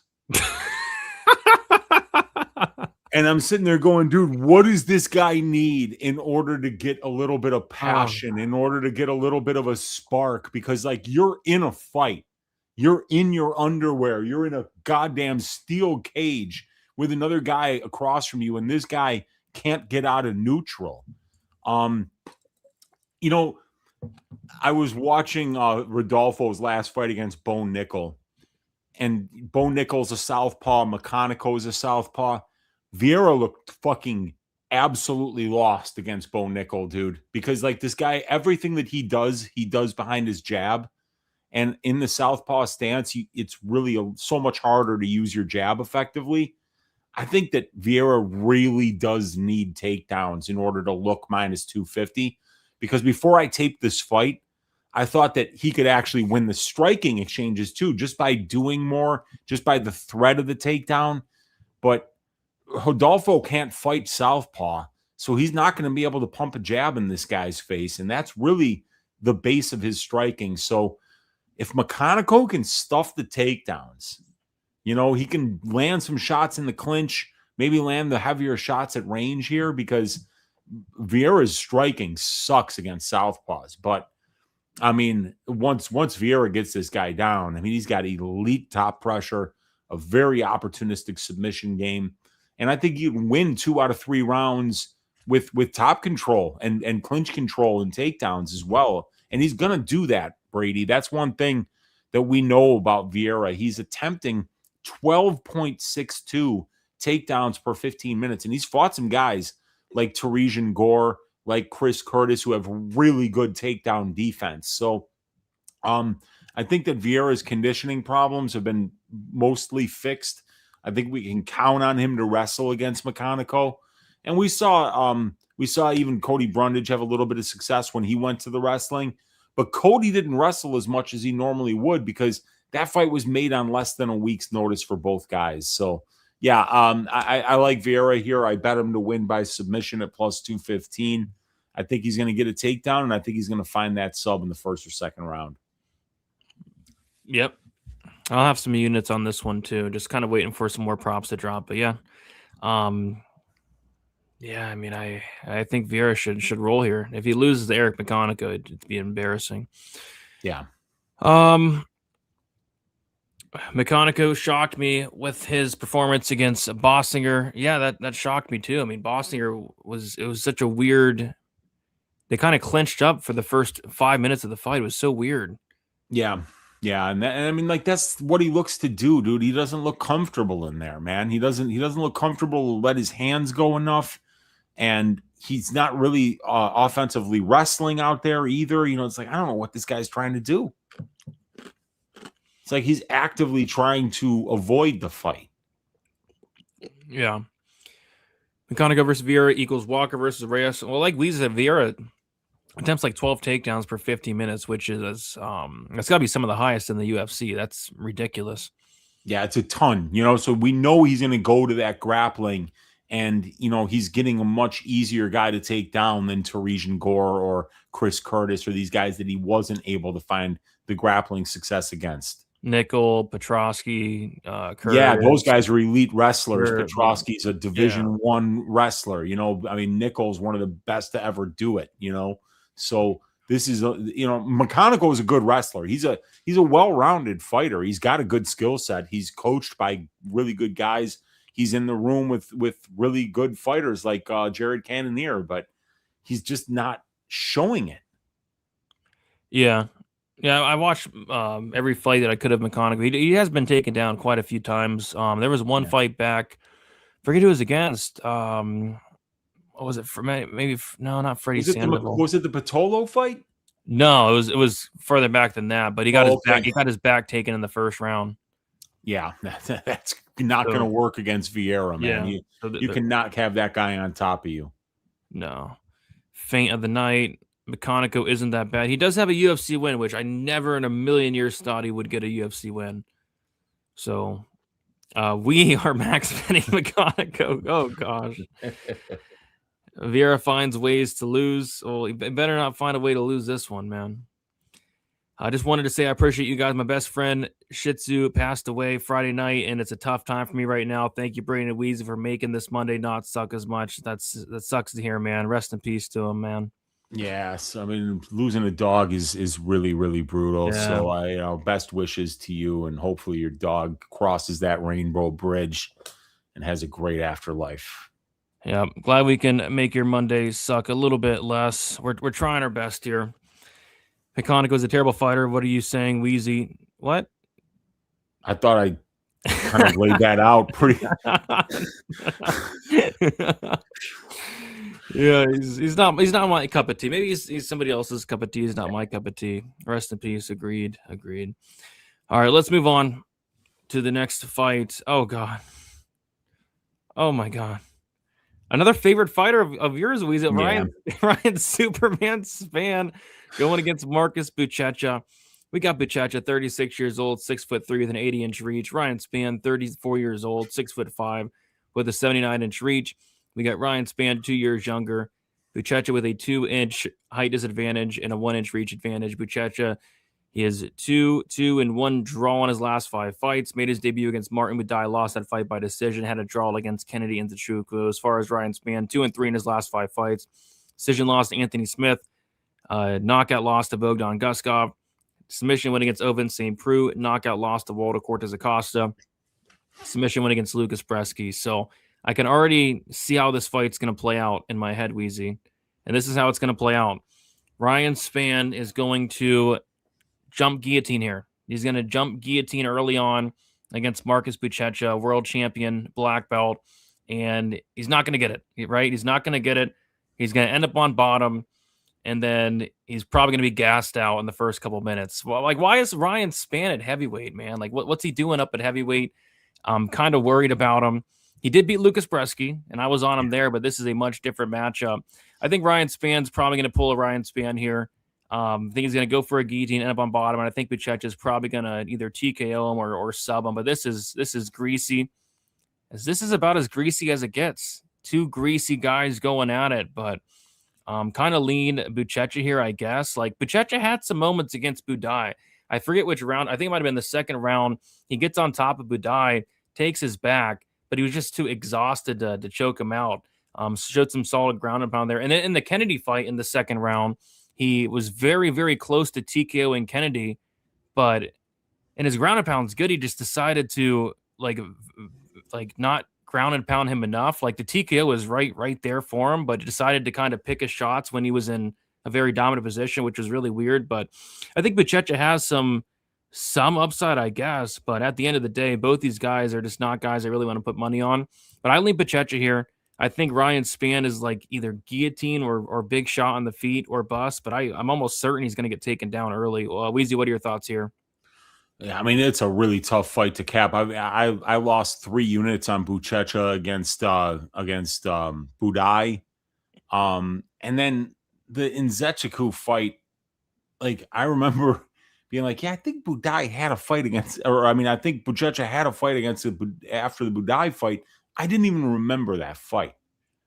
You know, like, it was, and if I remember correctly, like, it was like nothing happened for 3 rounds. Nobody really got anything done. And now Ryan Spann is teammates with Kennedy, so he kind of gets the inside scoop on how Buchecha operates in there. I think that'll be a little bit of an advantage for Spann. He's the more powerful striker. He's the bigger dude. A lot more experienced, big strength to schedule advantage. That's all on the Spann side. With Buchecha, though, you're getting an elite Brazilian Jiu-Jitsu player with pretty shitty wrestling, but it doesn't really matter because Spann has only got 50% takedown defense. So I could see Marcus going out there and getting some takedowns and some top time and finding the success in the grappling that he needs, because Spann doesn't really have good takedown defense, not really a hard worker, doesn't train a lot, none of that stuff. So did he train for this fight? I don't know. We'll find out in the post-fight interview if he wins. He says that I actually trained for this fight. How the fuck is somebody going to admit that? How are you going to admit that? Like, if you don't train, don't tell people on the mic that, yeah, this is the first time I trained. You know, everybody's going to be signing up to fight you, and they're going to beat your ass. So, yeah, I mean, I'm not high on either one of these guys. Buchecha's striking's just okay, but I think he's got more heart, Buchecha. I think he's got better conditioning than Spann does. I think he probably wants it more at this point. But I think Spann's got the better raw skills and the more experience and strength to schedule advantage is really big, along with the measurables advantages that he has. So what's the line on this? Buchecha opened up plus 105, now minus 145. Spann opened up minus 125, currently plus 125. Yeah, that sounds about right to me. I mean, maybe a slight edge to Buchecha because the ground game upside and the probably a little bit more likely to win the second half of the fight against somebody like Spann, who really only has about six good minutes in there. So, yeah, maybe Buchecha, but not something I want to get involved with. Yep. I will probably be involved in this fight as well, Weezy. Okay, what are you thinking? Unders? No, well, they juiced the under to the tits. Yeah, I saw that. So they opened up the under at minus 200. Whoa, which is ridiculous because Buchecha literally went to decision in his last 2 fights. I know. So, but the under is now minus 156, and I expect money to keep coming in on the over throughout the week because Buchecha just went over twice in a row, right? So, yeah, I don't know why they juiced the under that much, but yeah, we'll see. We'll see what happens. Read my last comment, please. I don't see her. Oh, okay. Nice. I like it. Plus 138. Yeah, wow. It's a big number. I like it. This fight hurt. Yeah, it hurts my brain too, dude. Yeah. Bucha is not UFC level. Yeah. Superman spanned that hoe. What? There we go. I thought the over 1.5 at plus 150 was value. Now it's plus 130. I'm not so sure. I mean, it could look value potentially. I don't know. Buchecha gives Siraj vibes. No, Buchecha will wrestle. Siraj for some reason, didn't wrestle. It was really weird. But Buchecha will at least attempt to wrestle. But he's got to watch that Gilly from Ryan Spann. Got to watch that Gilly. One of the best Gillies in the game. All right, moving on to the next fight. It is going to be Montel Jackson going against Hernandez Barcelos. We got Jackson, 33 years old, 5'10" with a 75-inch reach. Barcelos, 38 years old, 5'7" with a 67-inch reach. Jackson, 5 years younger, 3-inch height advantage, 8-inch reach advantage. Holy crap. Jackson, 4-1 in his last 5 fights. Decision win against Filio Arce. Knockout win against Ronnie Yaya. Knockout win against Damon Blackshear. Decision win against Daniel Marcos. Decision loss to Davison Figueiredo. As far as Hernandez Barcelos, 4-1 in his last 5 fights. Decision loss to Kyler Phillips. Christian Canones, submission win. Decision win against Peyton Talbot. Decision win against Cody Garbrandt. And then a decision win against Ricky Simone. So I guess the big question here with the Montel Jackson fight is, does Montel Jackson give a shit, right? Like if Montel Jackson gave a shit, I mean, this is a top 5 guy we're talking about. This guy, I mean, has all the, I mean, this guy's 5'10" with a 75-inch reach as a bantamweight. This guy hits like a light heavyweight. This guy has like 15 knockdowns or something crazy like that in the UFC. Really good wrestling offensively and defensively. There's so much to like about Montel Jackson and outside of like him not giving a shit in some of these fights. Like what was up with that Davison Figueiredo fight? It literally looked like he threw it. It looked like somebody offered him a big sum of money to not try for 15 minutes. I mean, that was his biggest fight of his career. And it would have been a phenomenal win to get on the resume, and he decided not to try for 15 minutes. I don't know. That was really weird to me. But, yeah, if Montel Jackson gives a shit, yeah, I think he absolutely beats Hernandez Barcelos. But if he doesn't, I mean, he could lose to him here. Weezy, what are your thoughts? You think Montel gives a shit this time? I don't think Montel Jackson ever gave a shit. Yeah. He shows up to fight like once a year. He accepts fights against guys like Jesse Strader when he's clearly top 15 level material. He's taking fights against guys like JP Buys. You know, he's got a lot of low level wins in this organization, and it's just a little bit frustrating because we all know if Montel Jackson was going out there and fighting twice a year and training hard with the natural gifts that he has, his ability to be able to wrestle, his submission game, the ridiculous power, length, speed that he has for this division. The way that he knocked out Blackshear was unbelievable. And he can win minutes with the wrestling. He can win moments with the ground and pound. He can win moments on the feet. Montel Jackson over his UFC career has landed 11 knockdowns and absorbed 0.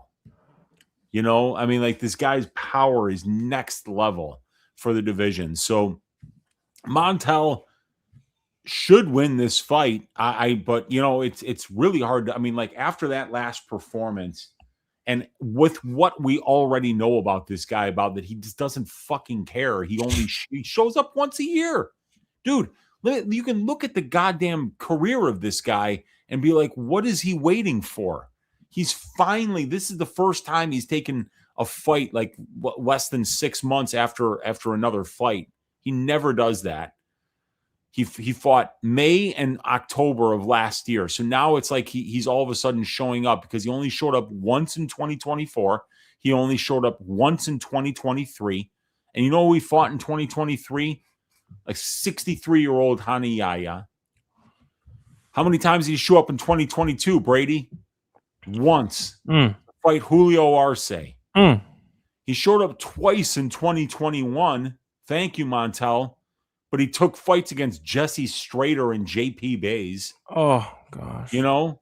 I mean, I don't know what this guy's waiting for. He only fought once in 2019. So And then that performance against Davis and Figueiredo was one of the worst things that I was so close to laying juice on Jackson there. I really was, but it was such a big step up in competition from the guys that he had been facing. I just decided to stay away, and I would have had my head through the wall if I lost 3 units on a guy that went out there and did nothing for 15 minutes. So, I guess it just depends on which version of Montel shows up. The one that doesn't care at all, or the one that cares a little bit. Because if he cares a little bit, he wins this fight. Yep. All the talent in the world, Montel Jackson. Minus 300 opened up, minus 183 currently. Barcelos opened up, plus 250 currently, plus 158. Yeah, we'll see if he cares. We'll see if he tries in this fight. Old man Hani still got it. He does. He's 4-1 in his last 5 fights. Yep. Beating young fighters too, Brady. Yeah, he's looked good. Yeah. Looked good. I can never trust Jackson with my money again after showing no urgency at all against Figgy. It was horrible. It was just terrible. If we're talking about dancing, then Genki Sudo is the GOAT. It's not even close. Uncle will know who that is. You know who Genki Sudo is? I've heard that name before. Fought in the UFC like early 2000s. Yeah, it's been so long since I don't remember what style that dude fought with, but I've heard that name before. I know I've heard that name. Look him up after the show. You guys don't get it. You guys don't get it. Everyone says he was low volume in the Figgy fight, but just like his nickname, Quick, he was just striking too fast. That could be it. Maybe the judges couldn't, or we couldn't see it. He was just way too quick. Barcelos is an absolute dog and on the best run of his career. He's been looking good. Yeah, looking good. Old man Barcelos at plus money. Bucha is not a UFC level heavyweight, not on the level of Tuivasa or Taliesin. Or Junior Tafa, who they'll be fighting, I think, next week. Oh gosh. Yeah, he is. He is unbelievable. Yeah. All right, let's move on to the next fight. We got Davey Grant going against Juan Martinetti. We got Davey Grant, 40 years old, 5'8" with a 69-inch reach. Martinetti, 30 years old, 5'8" with a 71-inch reach. Martinetti, 10 years younger, same height, 2-inch reach advantage. Grant, 3-2 in his last 5 fights. Submission win against Rafael Assunção. Decision loss to Daniel Marcos. Decision win against Raymond Tavares. Decision win against Simon Blackshear, and a submission loss to Charles Jourdain. As far as Martinetti, 5-0 in his last 5 fights. He had that fight against Mark Vologden on the Contender Series and won that fight by decision. So David Grant was the underdog, Weezy, but now he's the favorite. Mm-hmm. He's now minus 125 now. So this line has flipped. Davey Grant has always been a guy I did like backing at plus money just because he's at 40 years old. It doesn't look like he's 40 in there. He can hang with some of these guys on the feet like an Adrian Yanez, like a Daniel Marcos. But he did get finished for the first time in a while in his last fight against Jourdain. He got hurt and then submitted shortly after. So, I mean, one of these days, Grant's going to kind of fall off a cliff. I mean, he can't be fighting forever, but, 40 years old at this point. But as far as I'm concerned, I still think he's a pretty dang good fighter. But Martinetti's a solid fighter as well. Martinetti's extremely tough. We saw that in the Contender Series fight. He's going to throw a lot of volume. He can mix in the grappling as well. I kind of think these two are pretty well matched. But yeah, this line is flipped and money's coming in on Davey Grant. Weezy, what are your thoughts on this one? Yeah, I mean, Davey Grant's definitely better than this guy. This guy Martinetti was fighting in like UWC, which is this Mexican promotion where you're going to see some of the worst competition literally in the entire world. So I'm not a believer in Martinetti's regional scene resume. And then he went out there and, had a great performance against Vologden, but he took a lot of damage in that fight too. And, the difference in experience and strength of schedule between a guy like Vologden and a guy like Davey Grant is huge. But the age curve is brutal in the lower weight classes, Brady. And I think a lot of people thought Davey Grant was done 3-4 years ago. And here we are. He's 40 years old.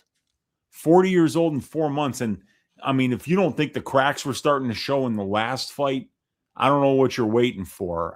That was not a great performance against Charles Jourdain, but Martinetti is certainly not Charles Jourdain. So, dangerous Davey Grant is a guy I think we can count on to go out there and fight for your money. And is he better than this Martinetti guy? Yeah, absolutely he is. He's a better striker. He's got more power for sure. So I think that this if we get the version of Davy Grant that fought against Daniel Marcos, Ramon Tavares, Damon Blackshear, if we get that version of Davy Grant, I think I'd pay up to like minus 150, minus 160 for him. But at 40 years old, fighting a guy 10 years younger who in terms of hunger and career trajectory and just, having some testosterone flowing through those bowels of his, I think Martinetti's going to have more ways to win this fight just because he's the younger guy in the much better place in terms of where he is in his career right now. Because once the cracks start to show at 36, 37, 38 in the bantamweight division, you have to be very aware of it. Davy Grant's 40, and he's coming off a submission loss in his last fight. This might be the time when we see him going downhill. Yeah, I'm staying away from this one, but yeah, Grant at plus money probably was the move. Minus 125. I'm okay just sitting back and watching this one. I think it's gonna be a phenomenal fight. I get why they're putting this on the main card. Both guys are gonna scrap it out. So yeah, so Grant opened up plus 150, currently minus 125. Martinetti opened up minus 170, currently plus 105. The over under set at 2.5. The over 2.5 minus 155. The under 2.5 plus 135. Davey Boy going to get clapped. Oh, not many people have clapped Davey Grant. They've clapped him by submission, but he's never been knocked out. Never been knocked out. Tough debut for Martinetti. Yeah, Davey Grant's tough for. I mean, he went to a close fight with Marcos. He had a close fight with Yanez. Davey Grant's no joke, even at 40 years old in the bantamweight division. 2 dogs in a row worth betting on if you chase underdog money. Meaning you're on Martinetti, or did you get Grant at dog money? Daz liking Grant levels over this idiot. Why is Martinetti an idiot? He doesn't seem like an idiot to me.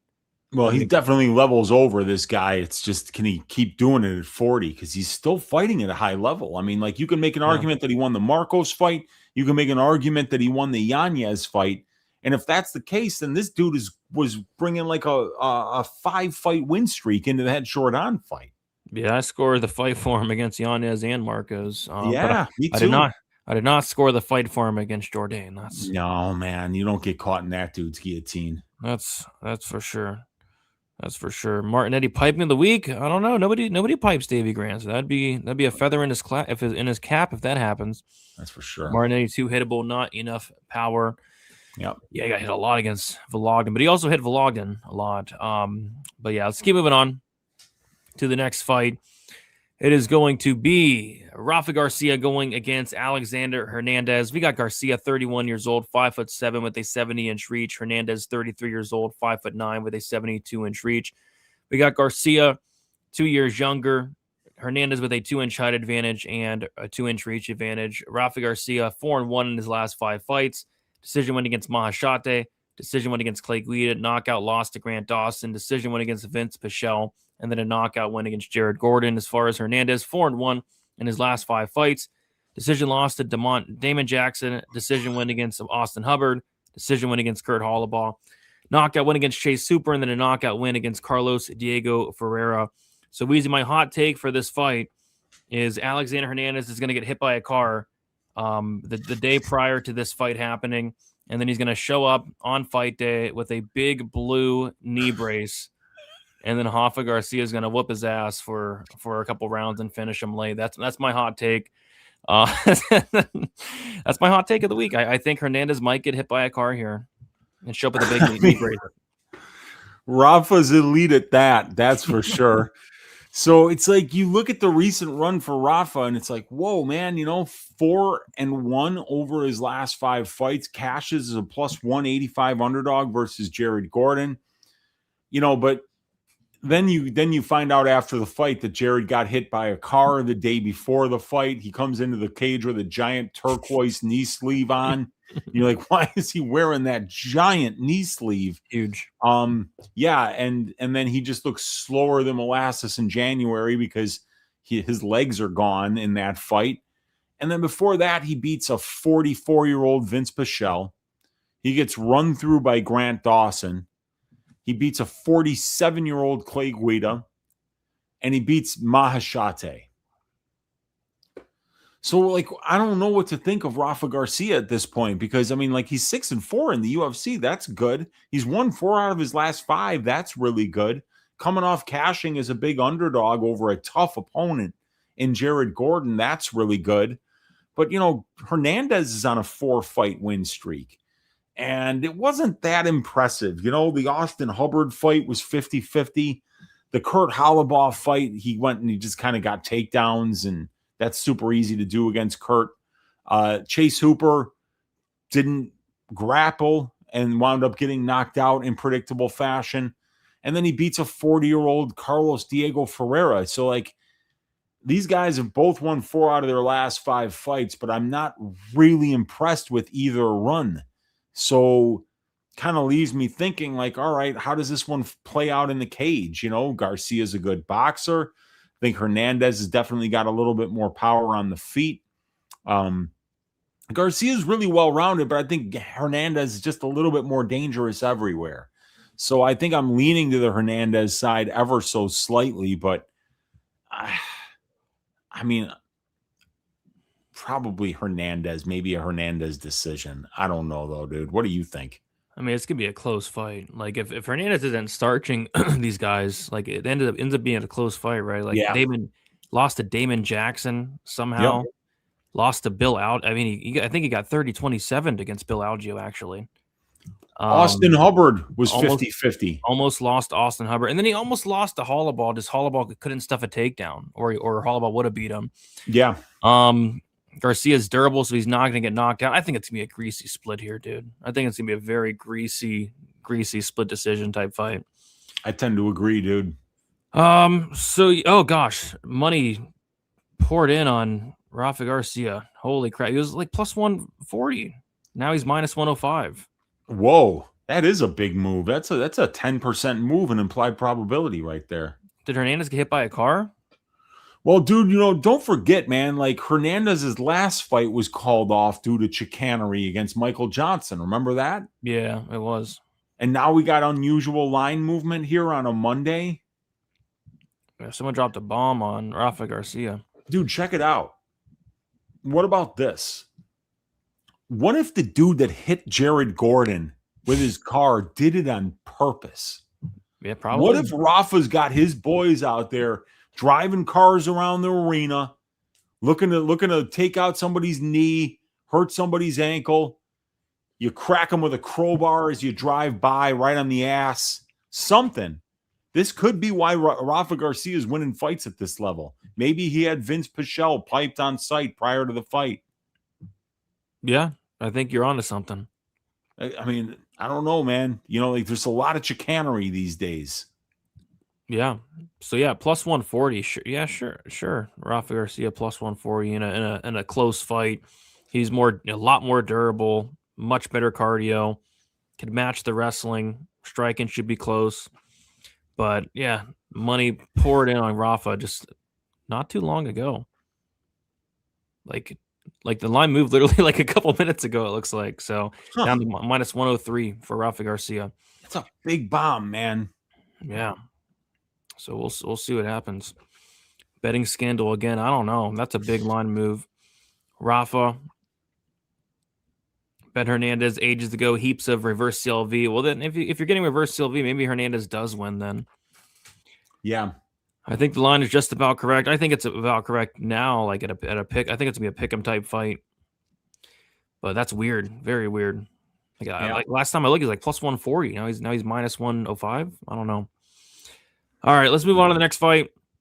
We got Norma Dumont going against Jocelyn Edwards. We got Dumont, 35 years old, 5'7" with a 67-inch reach. Edwards, 30 years old, 5'8" with a 70-inch reach. Edwards, 5 years younger, 1-inch height advantage, 3-inch reach advantage. Dumont is 5-0 in her last 5 fights. Decision win against Carol Hoza, Chelsea Chandler, Jermaine Durandamy, Irene Aldana, and Ketlin Vieira. As far as Jocelyn Edwards, 4-1 in her last 5 fights. Decision loss to Eileen Perez. Submission win against Tamaris Vidal. Knockout win against Chelsea Chandler and Priscilla Cachoeira, and then a submission win against Nora Cornhole. Yeah, me personally, like I'm not really excited about this co-main event that much. I do lean Norma here, but talk about lines getting steamed, Wheezy. Like Norma was like minus 150 like 2 days ago. Now she's minus 240. So bombs are getting dropped, Weezy. Bombs are getting dropped. Somebody dropped a bomb on Rafa Garcia, and somebody dropped a bomb on Norma Dumont because now she's minus 250 favorite. Jocelyn's been looking nothing short of incredible, but I mean, Nora Cornhole, Priscilla Cachoeira, Chelsea Chandler, and Tamar's fight down.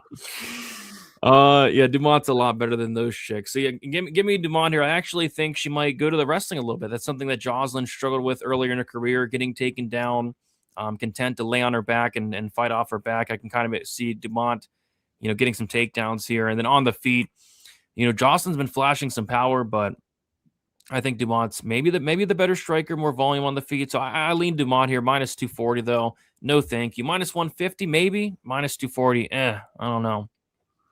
Yeah, when I produce these write-ups that I produce, I have Python kind of go through my spreadsheet and put a bunch of stats on there, and including the betting line at the time. And when I created it a couple of days ago, Dumont was minus 160.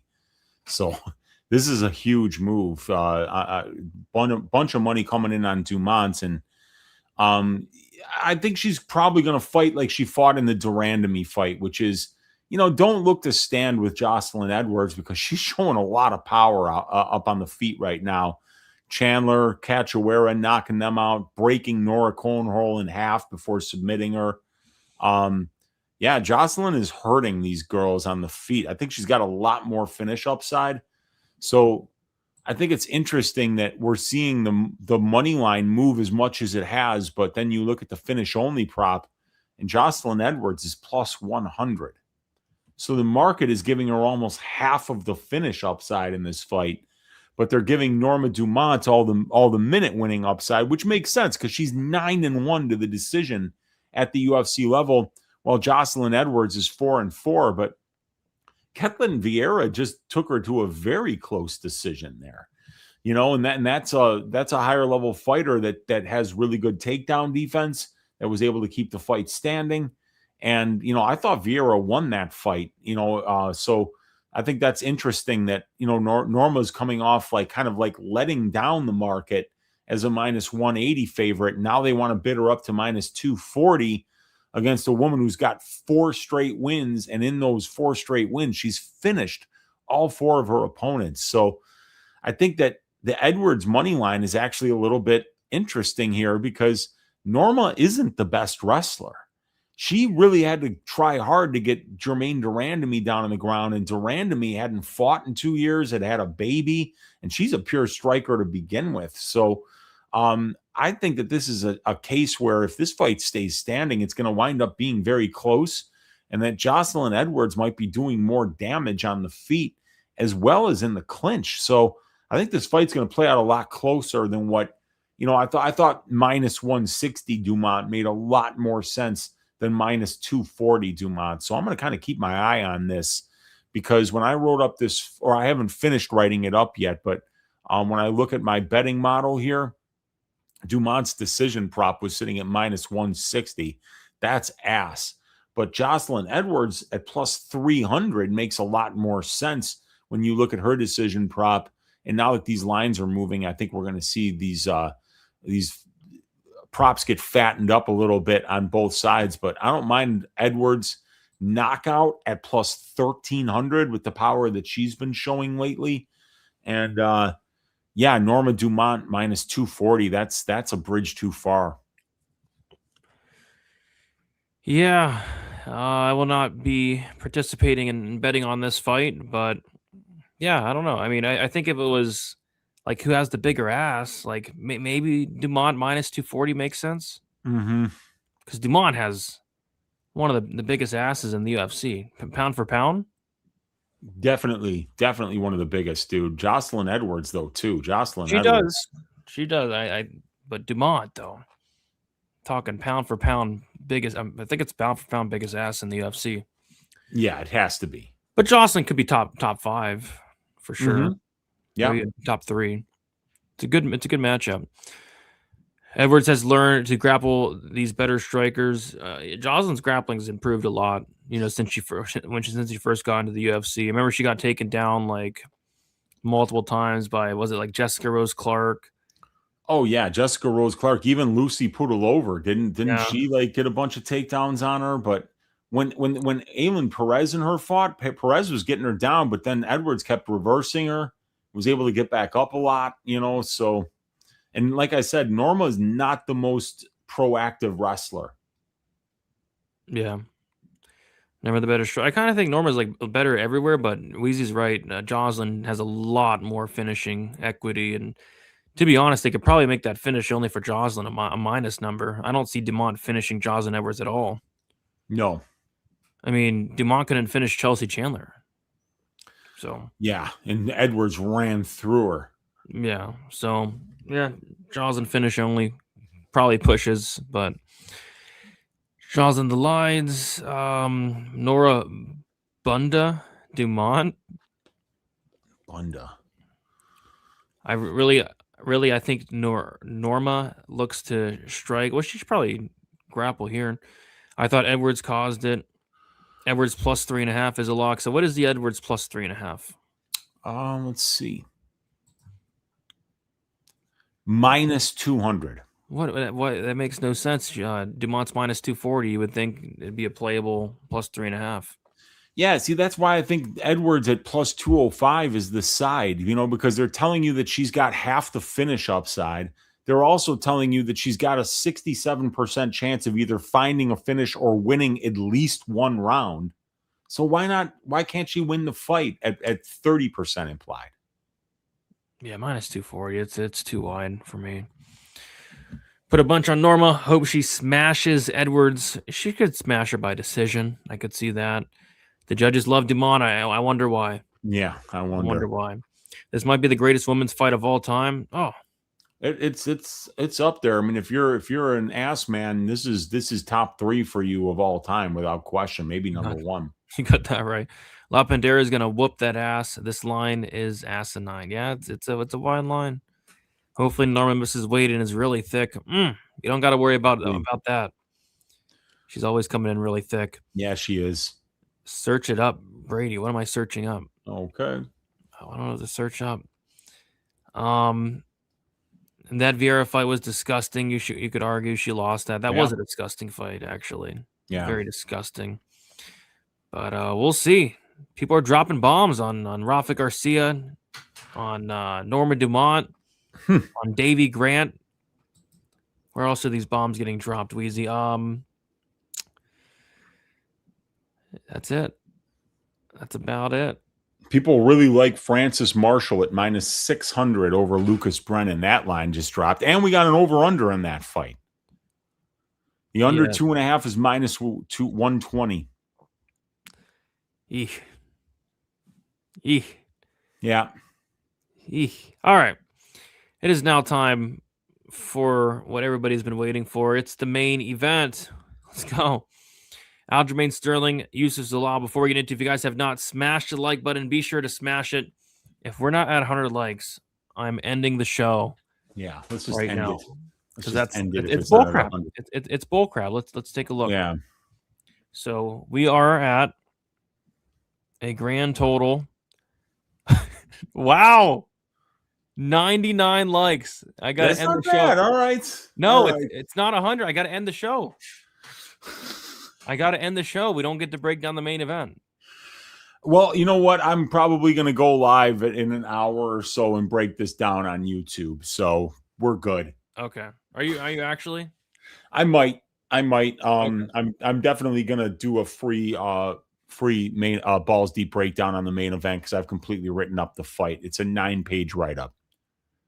Okay, we got 100 likes, so we can keep going. We got okay, all right, good. Okay. Anyway, thank you guys for getting us to 100 likes, especially on Enriquez Dumas Fight Week. Once again, shout out the sponsors of the show, Underdog Fantasy, and big shout out to Big Steve, Big Brain Discord. Thank you guys for keeping the show alive. Without you guys, the show would have not happened tonight. Yeah. Because I am exhausted. And I got fucked brutally over the weekend. And I got fucked. I just keep getting fucked. Anyway, let's move on to the main event. Aljamain Sterling, Yusuf Zalal. We got Sterling, 36 years old, 5'7" with a 71-inch reach. Zalal, 29 years old, 5'10" with a 72-inch reach. We got Zalal, 7 years younger, 3-inch height advantage and a 1-inch reach advantage. Sterling 3-2 in his last 5 fights. We have Sterling decision win, a knockout loss to Sean O'Malley, a decision win against Calvin Kattar, decision loss against Moser Evloev, and the decision win against Brian Ortega. As far as Zalal, 5-0 in his last 5 fights. Submission wins against Billy Quarantillo, Jarno Aaron, Jack Shore, a decision win against Calvin Kattar, and a submission win against Josh Emmett. Weezy, I'll kick this one to you. You got 9 pages, so you should have a good idea of how this fight's going to go down. What are you liking in this main event? Yeah, I think it's a really fascinating stylistic matchup because Zalal's already gotten 2 of the washed up veterans that they give you if you're going to try to climb the ladder of the division. And they gave him a 40-plus-year-old Josh Emmett, and they gave him an aging Calvin Kattar in his last 2 fights. And, and he easily won rounds 1 and 2 against Kattar and then ran away all of round 3. And then he went out there and immediately submitted Josh Emmett in the next fight. And with Sterling, his wins at this division are against guys who are just done in Calvin Kattar and Brian Ortega. But he went out there and fought 3 rounds against Movzar, won round 1. And then, round 3 was close, but he gave up a reverse at the end of the round, wound up losing a unanimous decision in that fight. So Zalal's getting another aging fighter at 36 years old, but he's getting an aging fighter that's still fighting at a very high level. Unlike guys like Ortega, unlike guys like Emmett, unlike guys like Kattar. So it's an interesting matchup here because Zalal is about 7 years younger than Aljo. I think he's going to be the faster striker at distance striking range, the more defensively sound guy at distance striking range. I rate him as having more durability. I rate him as having more power. You look at a guy like Sterling's UFC knockdown ratio, he's never landed a knockdown in any of his UFC fights, and he's absorbed 5. While Yusuf Zalal's got nasty step-in knees, and he's landed 2 knockdowns and absorbed 0. So while this fight is on the feet, I do favor Yusuf Zalal to win the minutes and the moments, but Aljamain Sterling's done really good when he's been priced as an underdog in the UFC.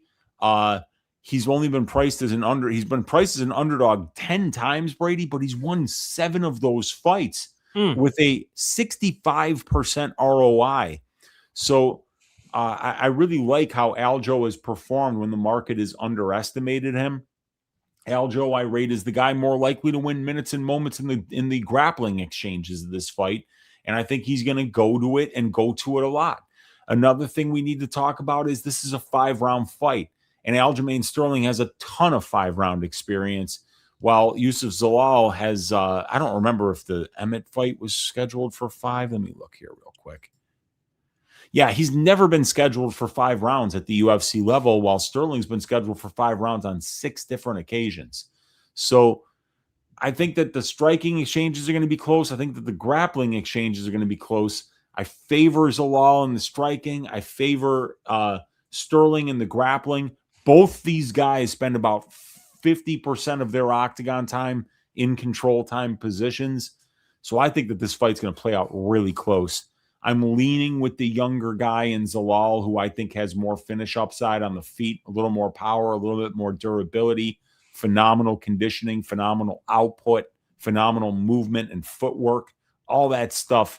And he's elite defensively at distance striking range. So I have to lean to the younger guy here in Zalal. But if I had to play a money line here and you gave me a choice between Zalal minus 150 and Sterling plus 130, I'd probably play Sterling because I think he's going to have some success in the grappling. And I think the striking exchanges are going to be close.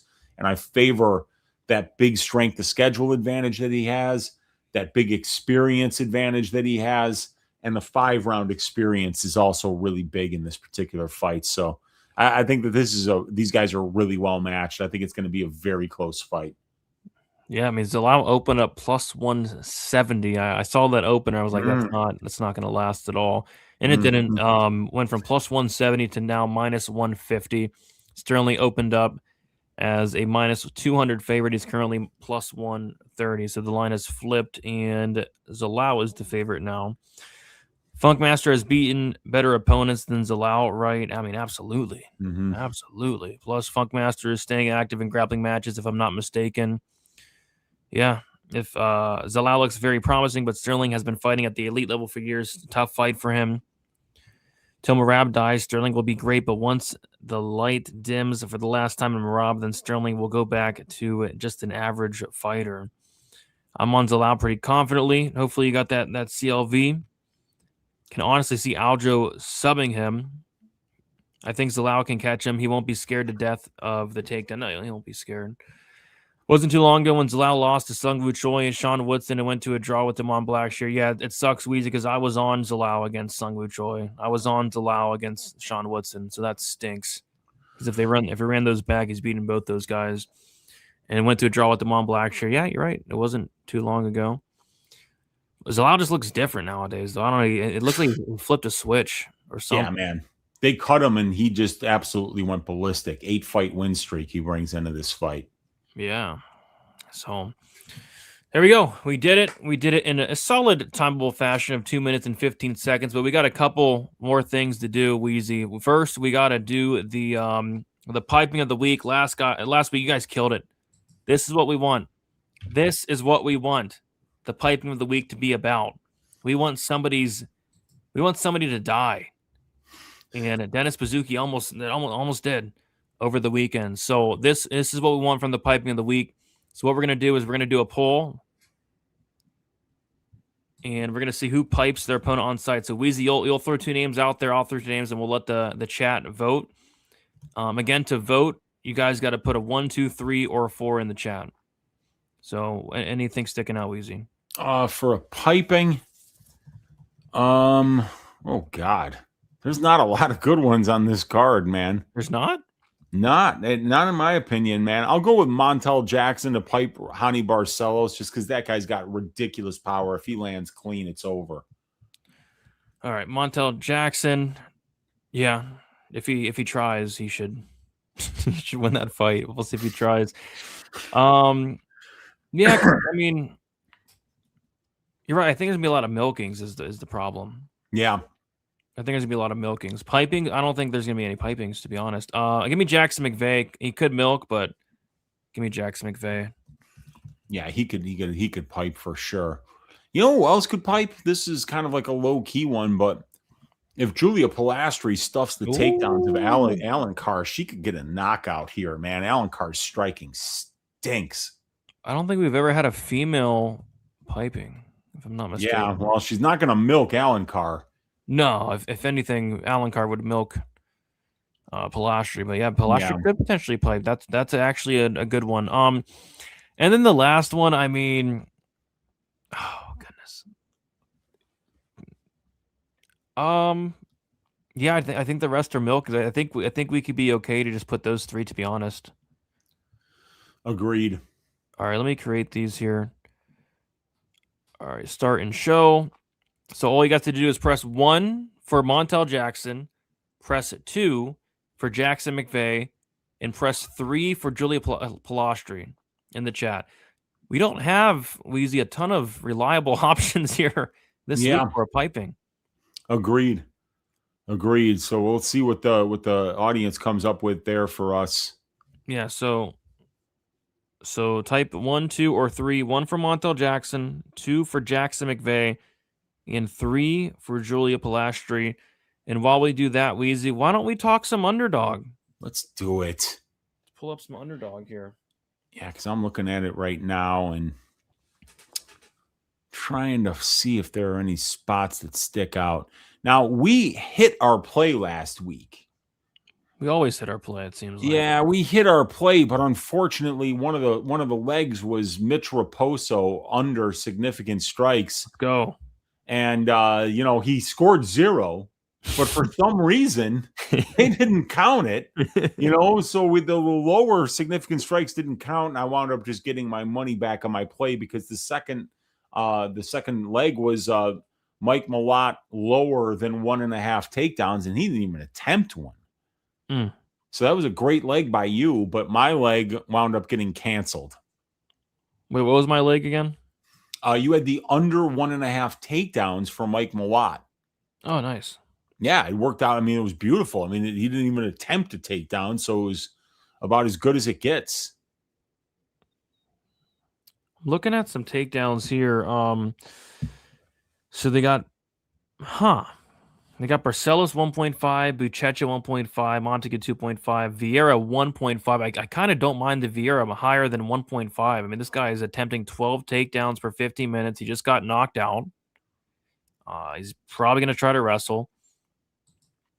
Yeah, I like that. McConico got taken down 3 times by Brundage, who barely tried to wrestle, and then a couple times by Susarkayev. So I'll give me the higher on Vieira takedowns 1.5. Yeah, I don't mind that at all. Let me see here. The poll's close, guys. Get your votes in. The poll's very close. Let me see.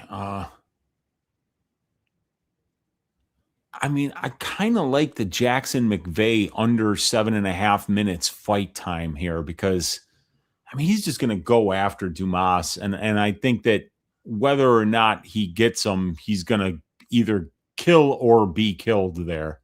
Yeah, I was looking at that one too, actually. So I agree. Yeah, so lower than 7.5 minutes fight time for Jackson McVey.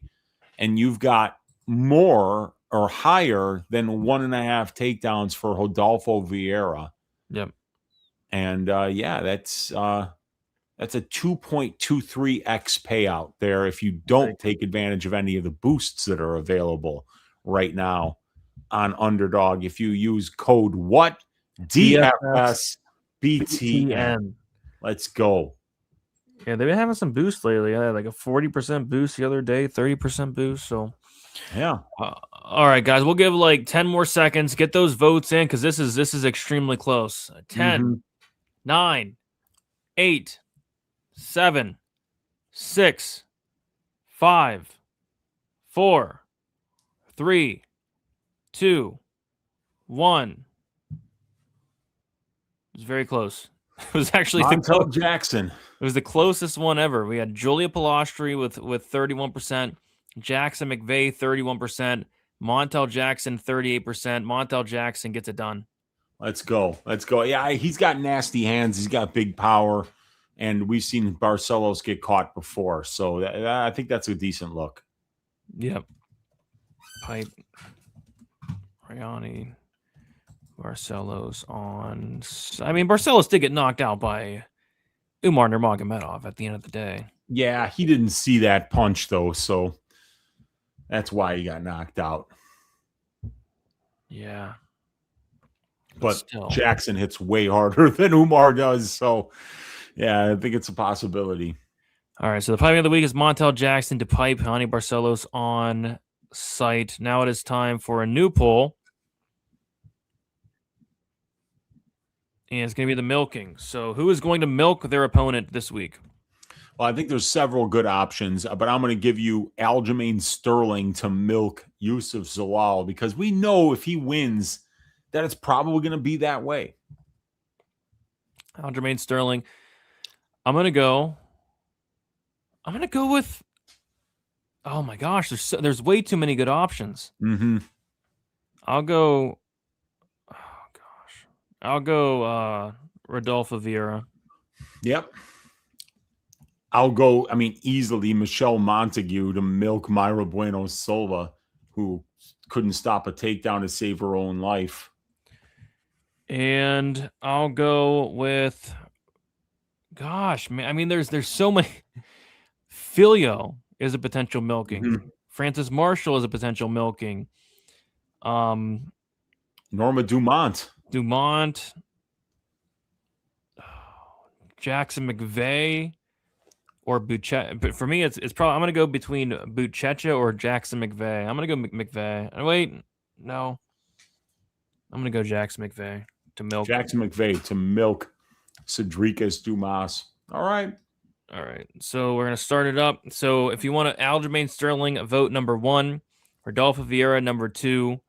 Michelle Montague number 3, and then Jackson McVey number 4. Type them into the chat. 1, 2, 3, or 4. Like in Vieira there, I think Vieira could potentially milk None of these people are getting knocked out. Maybe Montel probably just looks dopey and loses. I hope he's not looking dopey this Saturday. But yeah, I don't know if there's gonna be many pipings. I see a lot of milkings though, like a lot of milkings. Vieira can milk, Bucha can milk, McVey can milk, Montigu can milk, Filio can milk, Marshall can milk. Somebody can milk in the maybe Palastri could potentially milk down the stretch. There's like Sterling can milk. I mean, Dumont. Rafa Garcia can even milk. Hernandez has been known to get milked time and time again. I mean, there's so many milkings that it's absolutely insane. There's a lot of really good grapplers on this card. Filio is a great grappler. Alan Carr is a great grappler. Sterling's a great grappler. Dumont's solid. Vieira is a multiple-time world champion. Montigu is a great grappler. So yeah. They don't let us add a fifth option, man. If there was a fifth option, it would be Filio. But yeah, Filio should milk as well. Montel is going to get milked just like he did last fight. He did get milked by 50-year-old Figgy. It was a horrible look. All right, while you guys finish up voting, Uncle Weezy, any final thoughts on this card, and then let the people know where they can find you. Yeah, I mean, like, I think it's going to be a fun card in terms of matchmaking and stylistic fights here. You got the ass man's delight here in the co-main event with Edwards and Dumont, and some fun fights. So yeah, I'm going to be putting a main event breakdown on my YouTube channel either late tonight or early tomorrow. I'll be going live for free on Thursday night for Just the Tip with Uncle Weezy, and all of my paid content is on oddshopper.com. That's the best way to support my work. Get access to my stats packages, my betting models, my Discord, all my fight write-ups, all my tracked bets.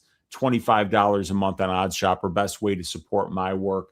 Shout out Big Steve for sponsoring the show. Shout out Underdog for sponsoring the show. And supporting our sponsors is the best way to support the work that we put out here every week for you guys. So thank you all for your support, and let's stack cash tickets like flapjacks for this UFC Vegas 116 card, Brady.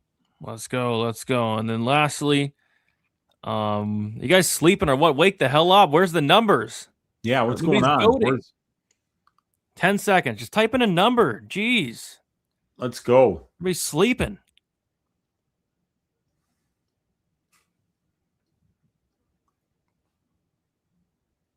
Beat Fanatics in there. I think it only let you vote once, by the way. Yeah.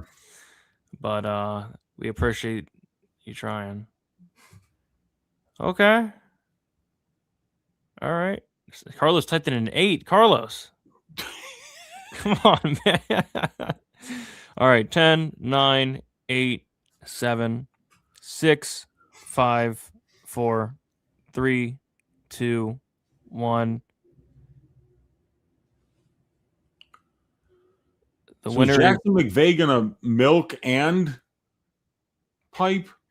Well, the piping was he was almost the piping. Yeah, he was almost piping Jackson. That'd be crazy if he piped him and milked him. Drop him with a big shot and then finishes him with a choke, and get it both right. Yeah, I mean, an example of that would be the Joe Alvarez versus Jakar Close fight, where he piped Jakar Close and then tapped out his unconscious body. Wait, no, they rolled out a TKO, actually. He choked him, and then he started punching him in the choke. Yeah, that's right. And the Alexa Grasso could be a piping and a milking, and as well as Jocelyn Edwards versus Nora Cornhole. She broke her in half, and then the ref wouldn't stop the fight, so then she finished with the rear naked choke. I mean, like, that was crazy. Horrible. I watched that back today. That was so hard to watch. It's like, dude, stop the fight. I tried to watch it today, but my tape index gave the same link for both fights. So I'm sitting there like in the second round waiting for that takedown that breaks her in half, and like it never came. And I'm like, I thought Edwards finished her, like what? I'm losing my mind, and I didn't realize that it would just been like they gave the same link for both fights that they had. So the rematch. Oh gosh.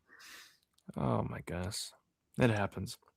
All right. So yeah, the milk of the week is Jackson McVey to to milk the Hood Wolf this Saturday. It is a very interesting card coming up for you guys, UFC Vegas 116. Thank you all for coming out.